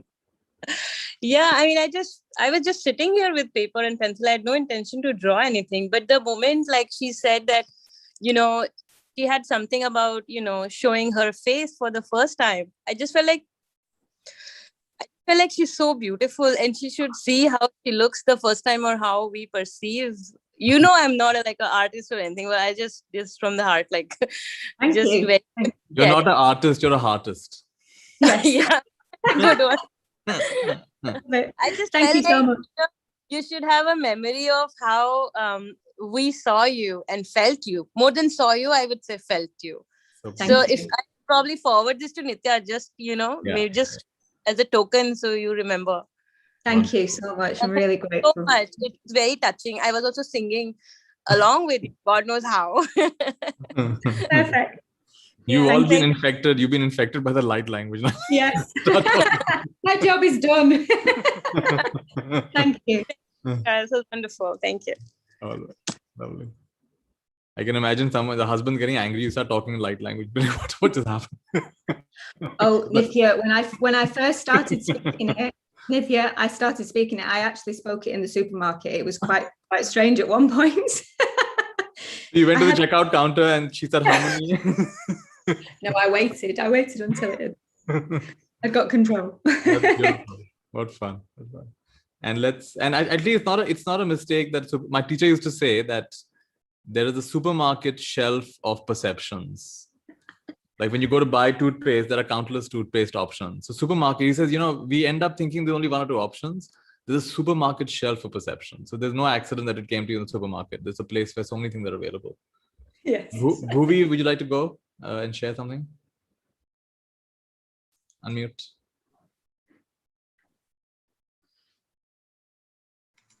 Okay, thank you. I was struggling with unmuting myself. Yeah. Hey, Bhunesh here. Thank you. It was amazing. I joined a little late, but I could hear. I'm glad that I joined when you were transcending this light meditation and those languages. The last closest experience where I had similar was where I did not understand the language, but I was feeling like transformation inside. Was I was in an Amazon, and those shamanic language there's a song Icaro, and they speak in the Quechua language. And I was there last year in Ecuador, and I did not understand a word of it. And I was going through some ritual ceremony, and I was feeling like same vibration and healing, which I felt right now. And while I was listening to it, meditating, and I was like, is it Quechua? But then I was like, no, because the words were different and you had like some repetition. But it was amazing, beautiful, beautiful. Thank you so much. And I'm glad that I could jump out of my meeting. I'm glad to. And then I suddenly saw like Telegram message, and I was like, wow, people are meeting now. And I joined. So thank you so much. Question is probably like very silly, and probably Nithya or you can answer is, I have this dilemma always that the new moon meditation, Nithya, when you do it on the live, I'm here in the daylight time. I'm on Eastern time zone. And I always have that, is it effective when so is it like a planetary alignment is what I should follow, or it should be in the night? So my night would be, like it's different, but I always had that because I have the same for like Mahashivratri, which is one of the like a main night in Indian like our religion, and also like it also has a planetary importance. Are you in the US? Where are you? Yeah, I'm in New York. Yes, US. Yeah. So he's asking, should he do it at the time I'm doing it live, or should he attend it at his night time? That's the question he's asking. Yeah. For me, it's all about intention. I don't know what you think there, Yeah. Nithya, but for me, it's intention. So if you accept it, it's all the intention. Yeah, so I try to join live when Nithya does it, even though it's my nighttime. But some of the times when I heard like, oh, if it's a Shivratri, I'm sorry, I'm digressing the topic. All and right, they say 3:30 a.m. to 5 a.m. you should be up. And I was like, that's my daytime. I'm already up, and my like spinal should be straight. And so, but okay, so I'll just follow. No, like one what opinion time is of it it. here? It's 7:45 in the evening here now. So time. Are you in UK? I'm in the UK. Yeah. Okay. Sorry, yes, you missed that at the beginning. I'm in the UK. So time, as long as the intention is there for me, people possibly will be listening back to this on another day, on another time. It doesn't matter. It's the intention. I know. I would resonate with that. I would say that, remember, why are we doing this practice? We are doing this practice precisely to break the chains of time and space, which this is the matrix you're in, right? To enter the dimension of presence. So let's not forget that the purpose of Shiva is to break your idea of time. So these are all concepts, and this is ultimately, it is said at do it at a particular time so that we can put our meetings aside and do it, basically. And we tell people, sorry, this is Shivratri. I can't take any meetings tonight. And then say, okay, do your thing, So ultimately these are all just notions and concepts created. I don't think there's any auspicious or inauspicious time. Hindi mein kehte hain, jab jago tab savera, right? When you wake up, then it is morning. So there is no inauspicious time. It is always an auspicious time. Thank you so much, Nithya. And thank you, Sarah, for also, like, while you were answering Komal's question, you reaffirmed that it's okay to allow yourself, even not question, if you don't understand some language, and if it's something like channeling through, instead of looking outside for validation, just trust yourself, because as Nithya said, we all are baby gods in making. So yeah, exactly. I'll mute myself. Beautiful. Thank you. And there's some questions here, I think. Is it okay to continue to feel some sensation in the heart chakra area? Gaurav was asking. Yes, definitely. That's quite normal. And please just allow it. Yeah. Allow it to continue and accept it. That's good. Seema is asking, can there be pain sensations arising while listening? Yeah, well, that's a good question. And sometimes, and I've experienced this myself, sometimes when you listen to light language, or you read it, see it, whatever format you're looking at it, it can raise emotion, because it is clearing blockages as well, as we've said before. It not only activates things inside, but it will also clear any blockages within the chakras and remove any emotions that are there, any negative emotions or anything that needs to come out. So yes, it can cause pain. It can cause you to cry. It can cause you to start laughing. It's done that before. But this is just removing blocks, isn't it? We want a clear channel. We want to be clear. We want to be, like you said before, Komal, you want to be a true channel. And that is what it's all about. It's just removing any blockages, if that makes sense. I want to read this comment from Bryn. She said, "This is the way I speak to my infant nephew. Playful." I'm sorry, I don't mean to speak to you. She's like, I didn't realize I'm speaking light language. Maybe that's the language of the nephew. So she. Oh, I see. I thought you meant I was speaking like a child. No, she's saying that this is the way she speaks to her infant nephew, playfully. And I also want to jabber off when I'm bored or alone sometimes. So maybe she didn't even realize, but she's also been doing her own kind of version of light language. And Savita said it felt like a familiar language. Good. It felt familiar to her, what you were chanting. And Charu said, I felt like I was in a forest. I couldn't get down to open my eyes, even much after it was over. Thank you. I love this experience. Thank you. And Prachita said, I'm also in London. Would love to connect with you afterwards. So looks like I'm going to be having to, which is why we need your Facebook thing here. So because otherwise they're going to ask me, Nithya, send us the details. So we put it in. How do we continue with this practice? Bhargavi is asking. The best thing to do, like I say now, is just explore it more. And now that you've been you've had it, I've explained it to you, so I've thrust it upon you really this evening, because I don't know whether you were expecting to hear it tonight or not, but it's a new experience. So now that you're awakened towards it, then start exploring and start looking for there's lots out there, lots. If you start, just like Nithya started looking for the group on Facebook, and then start listening to different things, look at the ones, the writings or the drawings that there are, and again, connect with me.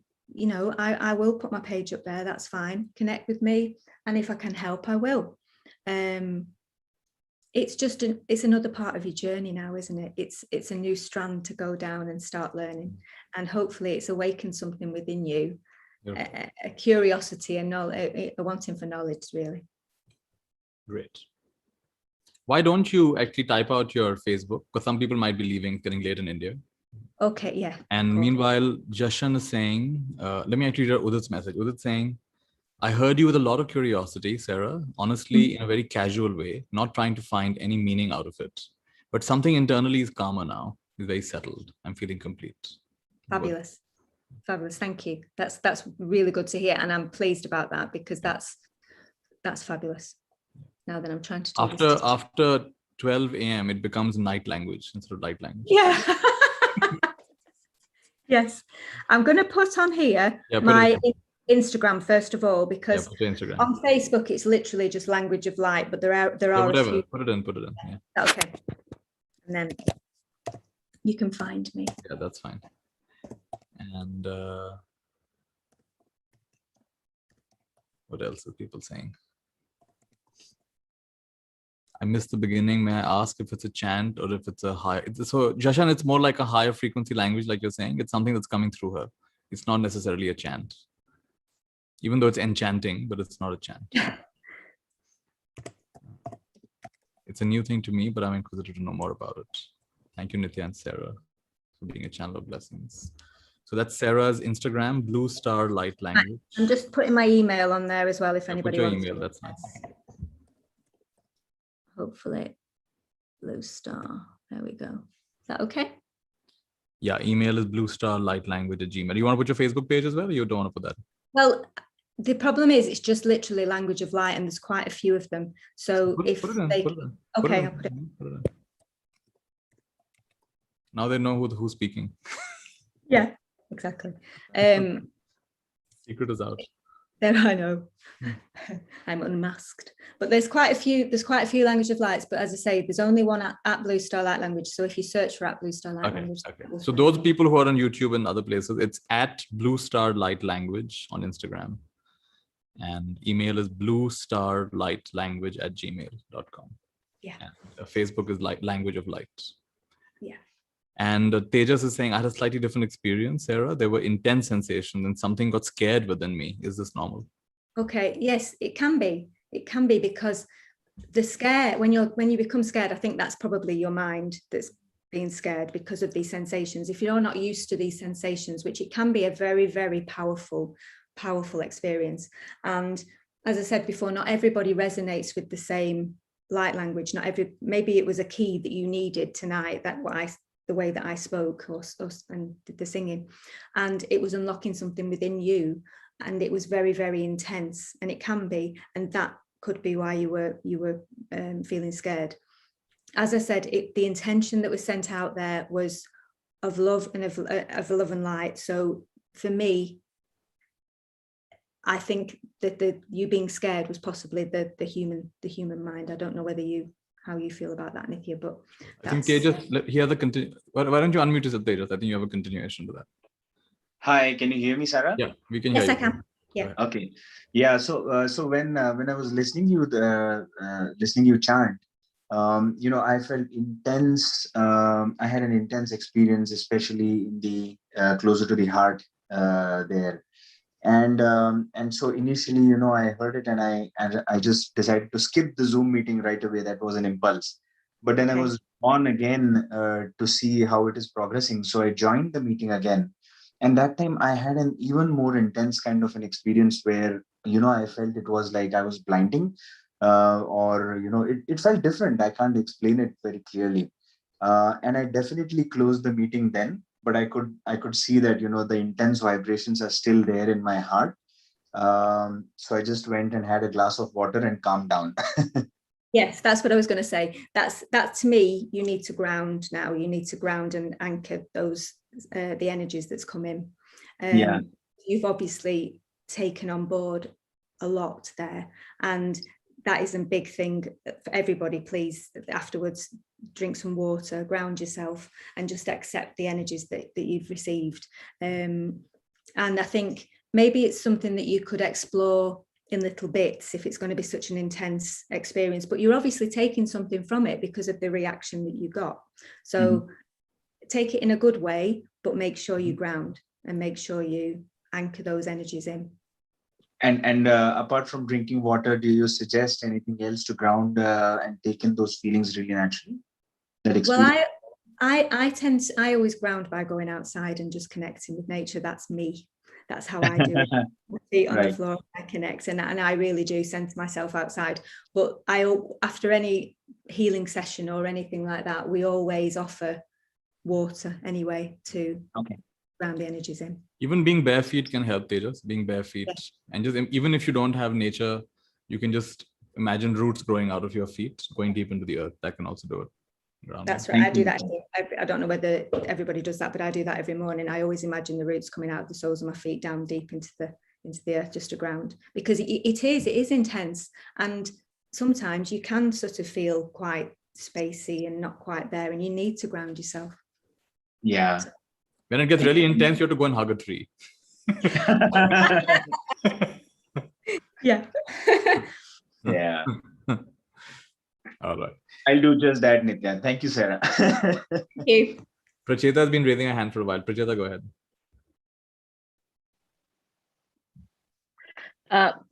Sorry, I had chosen to just switch on the video as well. This question is for you, Nithya, and maybe Sarah could add as well. It's all serendipity, isn't it? But it suddenly, in past few weeks, it's just so much that's coming together, and it's kind of overwhelming in some ways.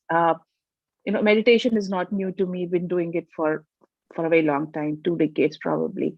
But a lot of new information, and Nithya, now connected with you, for a while. But recently, I've kind of taken time to do meditations with you. A lot of videos are coming to you, and I totally believe that when the time is right, things happen to you, or you read something, etc. My situation is, and maybe others are in this place too. It's just lots happening, right?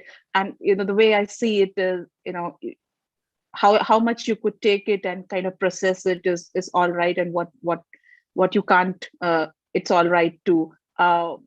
But if you want to say something on that, Nithya, because it's lots coming together for me. So yeah, beautiful. And I think you've kind of got it. You've kind of answered your own question. And what I would just add to it is the meditation we did today is to remind you of that, is invoke the field of blessings. There's an infinite field of blessings, which is incredibly responsive, incredibly intelligent, incredibly gentle. Bathe in that field of blessings, put in all your concerns, all your overwhelm, everything. Just bathe in it. Bathe in the field of blessings. And start challenge yourself, even for one micro moment, to see everything as the activity of grace, even if it makes no sense that it could be that. Because you and I, we have a brain that is a growing brain. It is still not capable of understanding. It's a microprocessor, which is not the computer is much bigger than this, right? So we've been given a small amount that we can process, but we are being called to something much larger. So look at all of it as the activity of grace, even if it doesn't appear like that. And look at yourself as the activity of nothing, even if that doesn't make any sense. And I would summarize all of that as whatever your best understanding of love is, you come to love. So what the invitation here is for you to raise the temperature of your love, raise the volume of your love. And you will literally, what's happening with you and with some of the other people on this call is you're being given no choice. Until now you were given a choice and you were fooling, we'll get to it. But now you've been pushed into a corner and you literally have no choice. Right? It's like you're literally in a corner now, right? Now what are you going to do, right? So either you now open the portal of light and love and enter that, or you just get squished like a little mosquito in that corner, right? So you really have no choice. So now that you have no choice, you wake up. What you know, it's not that you don't know. It's maybe you are not fully trusting what you know. So trust what you know, and you have everything within you. And when things get really bad, since you're in the UK, go meet Sarah, hang out with her for a bit. Yeah, we'll do. And how many times do we disintegrate and pick ourselves again? Like, I don't know. Not like, yeah, it has happened a few times, right? So yeah, today was very powerful. Thank you, Nithya. It'll keep on. This is the paradox. It'll keep on happening until you say, this is the crazy thing, right? It'll keep on happening until you say, may this go on forever. And the day you can mean it, when you say, may this go on forever, this integration, disintegration, that's the day you transcend to the next level. This universe has got a very strange sense of humor. This is the universe's funny sense of humor, that you've got to literally submit and say, just keep doing it now. Just keep doing it now. And in that moment, you've transcended to a level where suddenly you're untouched by it. And Pracheta is going through all her upheavals, but a part of you is completely untouched by it. And that but the key to that dimension is, so this is my teacher used to say, and the Buddha has said this, infinite patience is the fastest way. Why would infinite patience be the fastest way? But infinite patience happens to be the fastest way. If you want to take a long time, get impatient.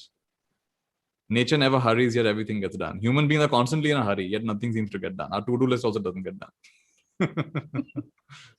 Right? The paradoxes of all paradoxes. The paradox. Yeah. Thank you. And then there are a few other things. Thanks. And then there are a few other things here. Sarah, you were extremely charming. Oh, thank you. This is a totally new experience. Wish to know that is one supposed to just hear the experience or experience it with eyes open? Should they have their eyes open or closed? They're asking. It doesn't matter. The only thing, if you didn't have your eyes open, you wouldn't necessarily see me moving my hands when I was moving my hands and doing the codes that way. But there's no right or wrong. Honestly, there's no right or wrong way. Ritin is saying, go ahead. Yeah. Sorry, no, it's fine. Ritin is saying, initially I found the language very similar to Sanskrit. Later it was very different and I couldn't comprehend, even though something within was resonating. I surrendered to the channeling and allowed all the positivity to soak in me. I got goosebumps and felt very blissful at the same time. Something never witnessed before. Thank you, Sarah and Nithya. Thank you. In fact, when you began chanting, my eyes got all wet. I was tearing up for some reason, listening to you. That was my experience. Wow. And Jashan was saying, I felt like I was in pain. So I started joining these sessions. I started to feel, and I've been so calm. And I don't really feel like meditating. It's a funny thing to notice that pain brings us closer to God and ourselves and spirituality. So pain is a blessing in disguise. I saw cartoons. Someone was saying, I wish blessings didn't come in disguise. Why are they always in disguise? True. So I think that is it. And now, if there's anybody, I think most people have asked, have I missed anything? Thank you for the gifts. All right. So thank you, Sarah. And I want to just thank you. my friend. Yeah, anything, one more thing you want to say before we end? I'm going to call my friend Akancha on this too. Yeah, I just want to say thank you so much for giving me this opportunity to speak to everybody. I feel very blessed and very honored to be able to do it. Thank you for making me lean into my edge and pushing my comfort zone. So thank you. Thank you so much. First, the Britishers taught us English. Now they're teaching us light language. I mean, you guys never stop. All right. So getting my friend Akancha on. Akancha, please come.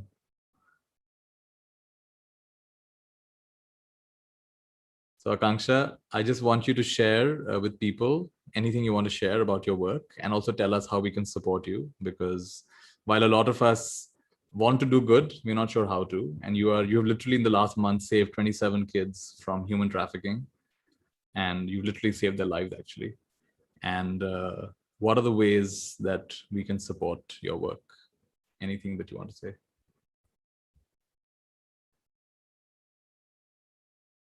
Are you unable to unmute yourself? 1 second. Just give me a second. I don't know why.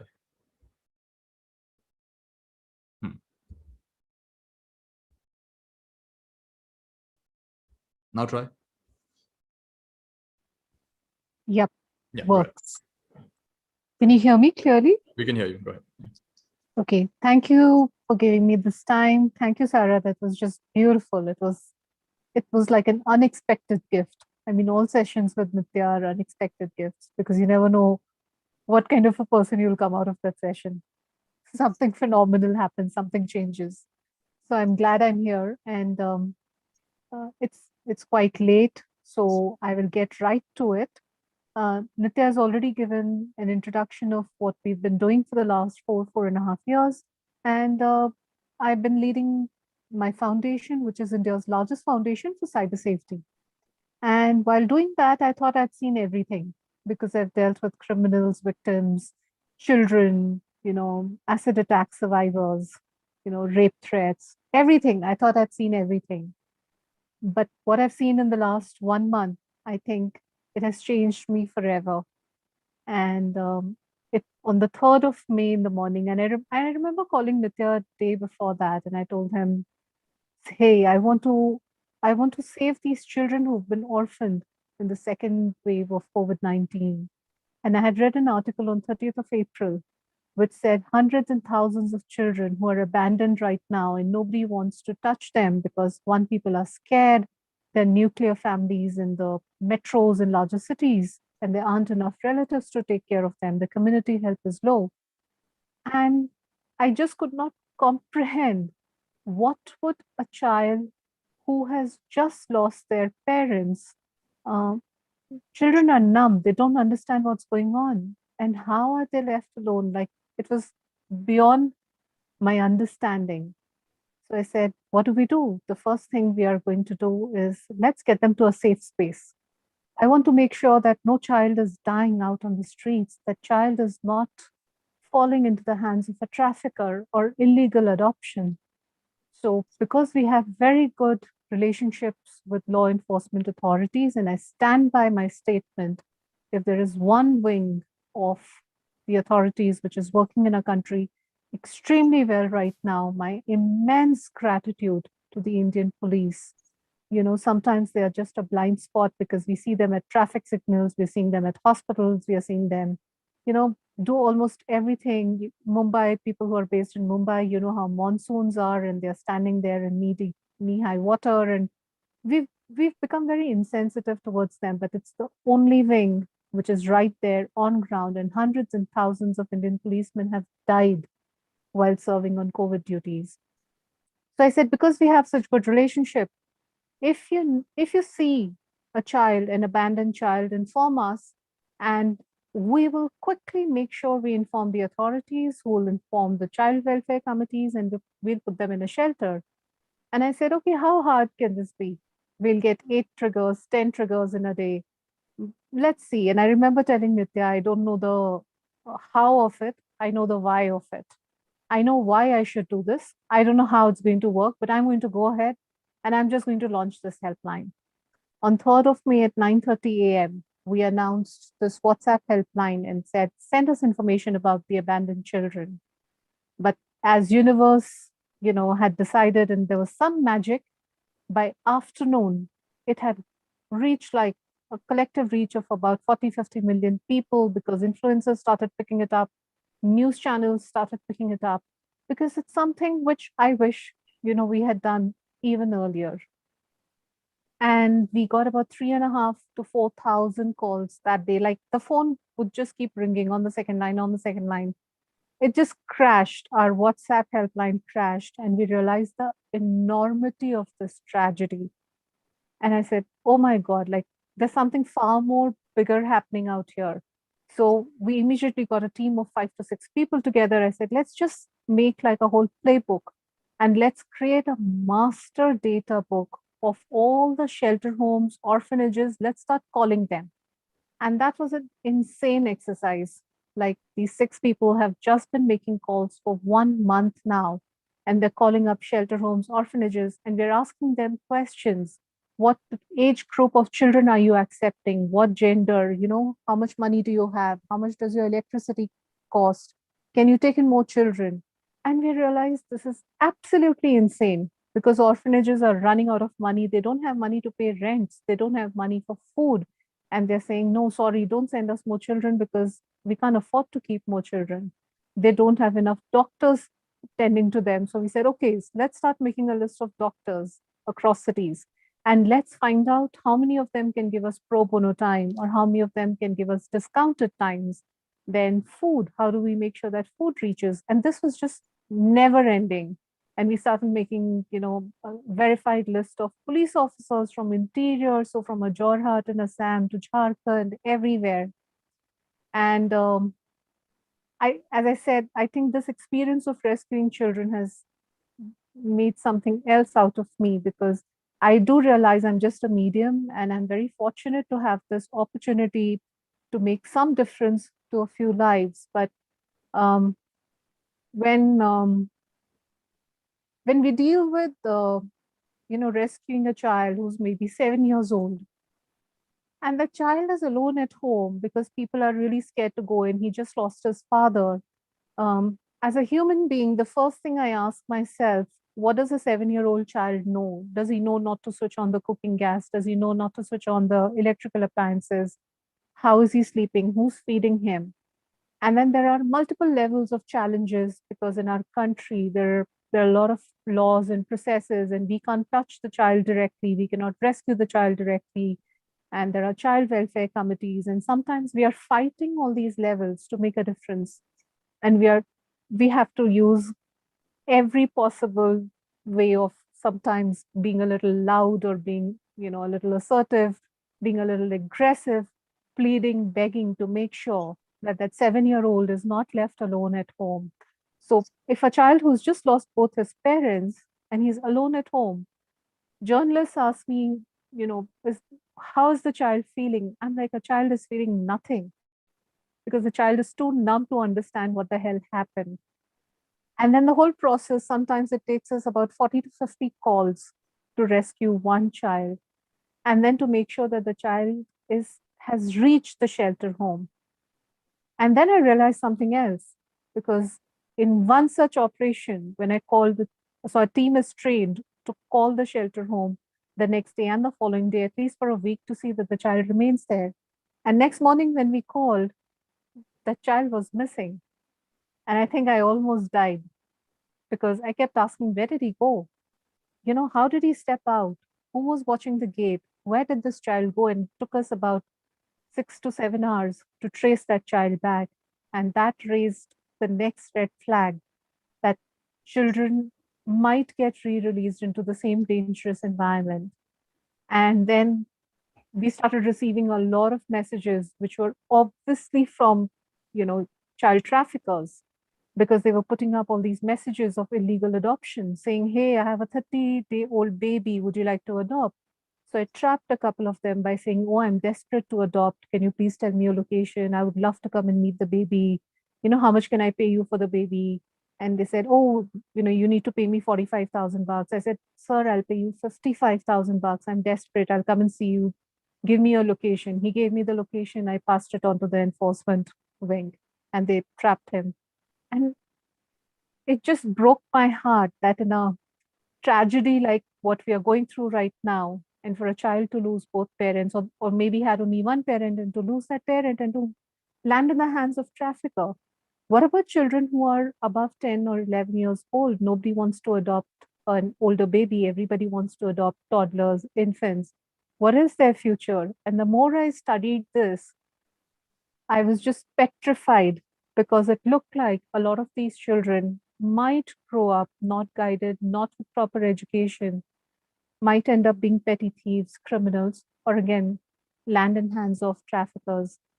And one thing which I feel, and there's not enough accountability and trackers of what is happening to orphan children who go to shelter homes.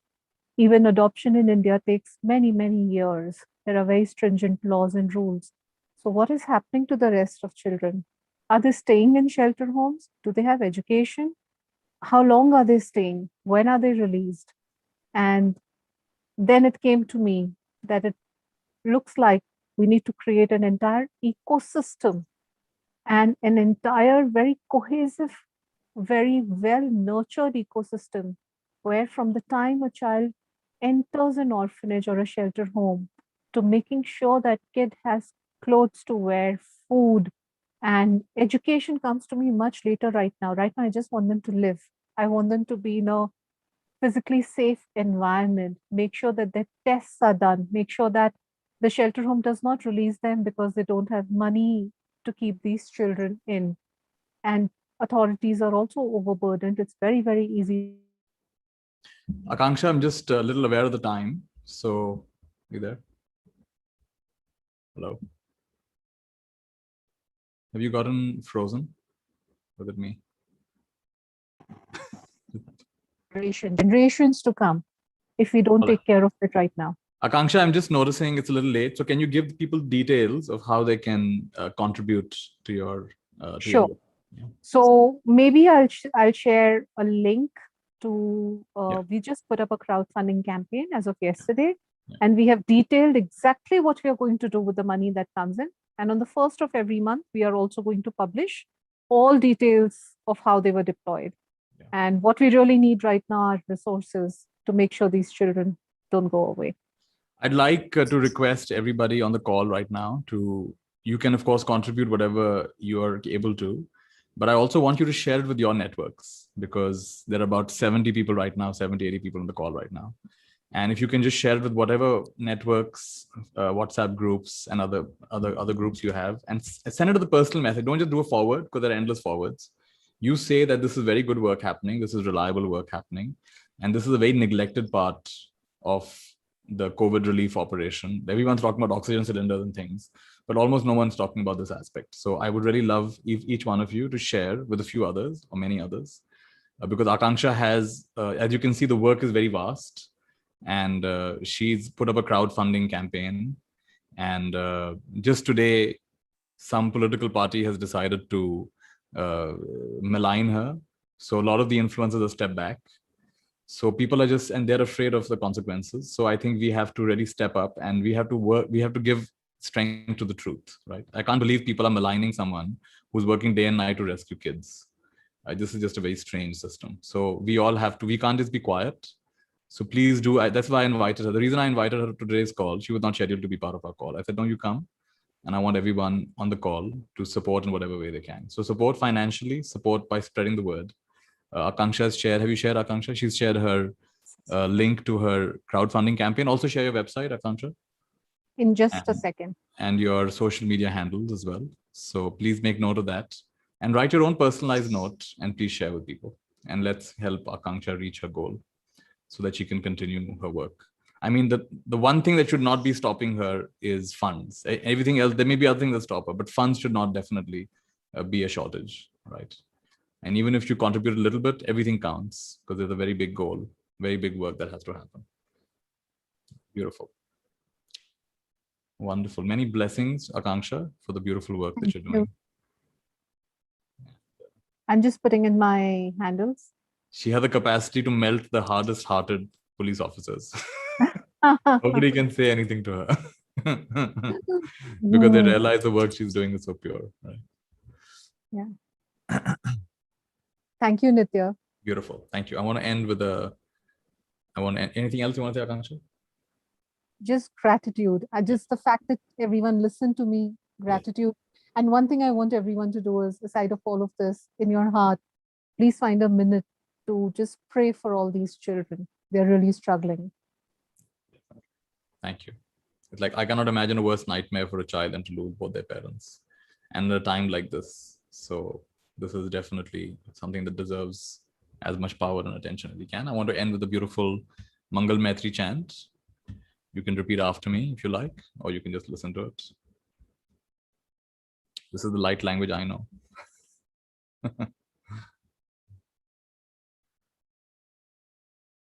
And for those of you who don't,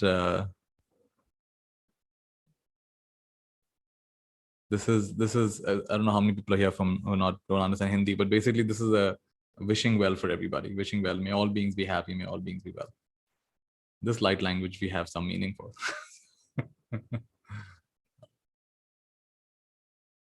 Mera mangal, mera mangal. मेरा मंगल मेरा मंगल मेरा मंगल हो रे मेरा मंगल हो रे तेरा मंगल तेरा मंगल तेरा मंगल तेरा मंगल तेरा मंगल हो रे तेरा मंगल हो रे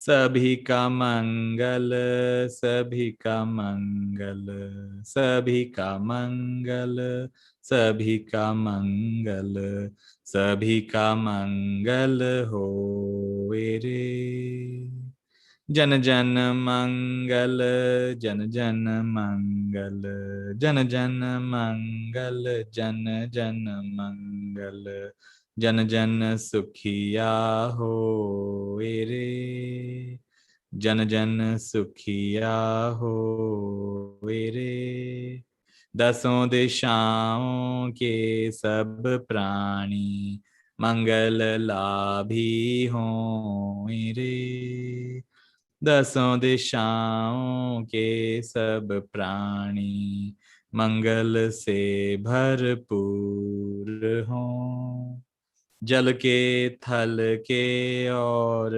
गगन के प्राणी सुखिया हों रे जल के थल के और गगन के प्राणी सुखिया हों रे निर्भय हों निर्बैर बने सब निर्भय हों निर्बैर बने सब सभी निरामय हों रे सभी निरामय हों रे अंतर मन की गांठें टूटें मानस निर्मल हो रे अंतर मन की गांठें टूटें मानस निर्मल हो रे मानस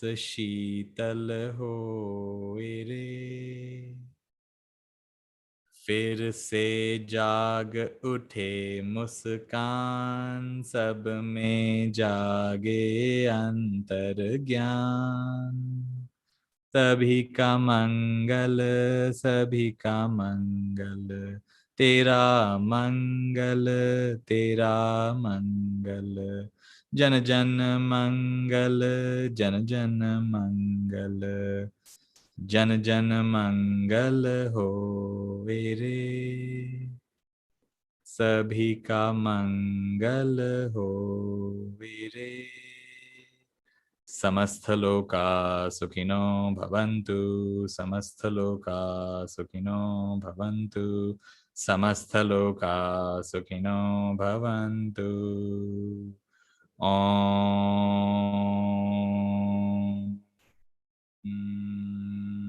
Shanti. Shanti. Shanti.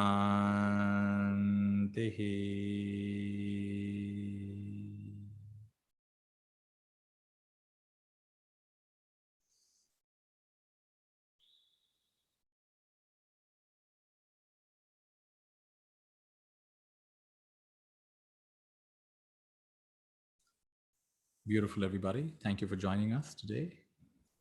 And be well, be happy, and may you be a powerful channel of blessings in every possible way. And so it is. And so it is. All right, if you want to unmute and say goodbye, make a little noise on the way out, why not? Thank you, Sarah. Thank Thank you. you. Thank you, Nithya. Everybody. Thank you so much, Nithya. Thank Stay you. blessed. Thank you, Sarah. Thank you, Nithya. Thank you, Nithya. Thank you, everyone. Thank you. Mayurma. Oh, yeah. Thank you so much. Sarah. Thank you. Bye. Thank you. Great work, Akancha.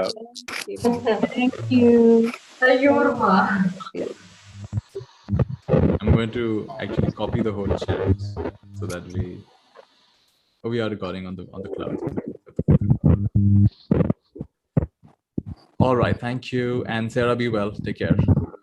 Thank you. Thank you. Bye. Thank you, Sarah. Thank you, Sarah. Bye, Akanksha. Bye, everybody. Thank you. Bye, Bye, Akancha. everyone. Thank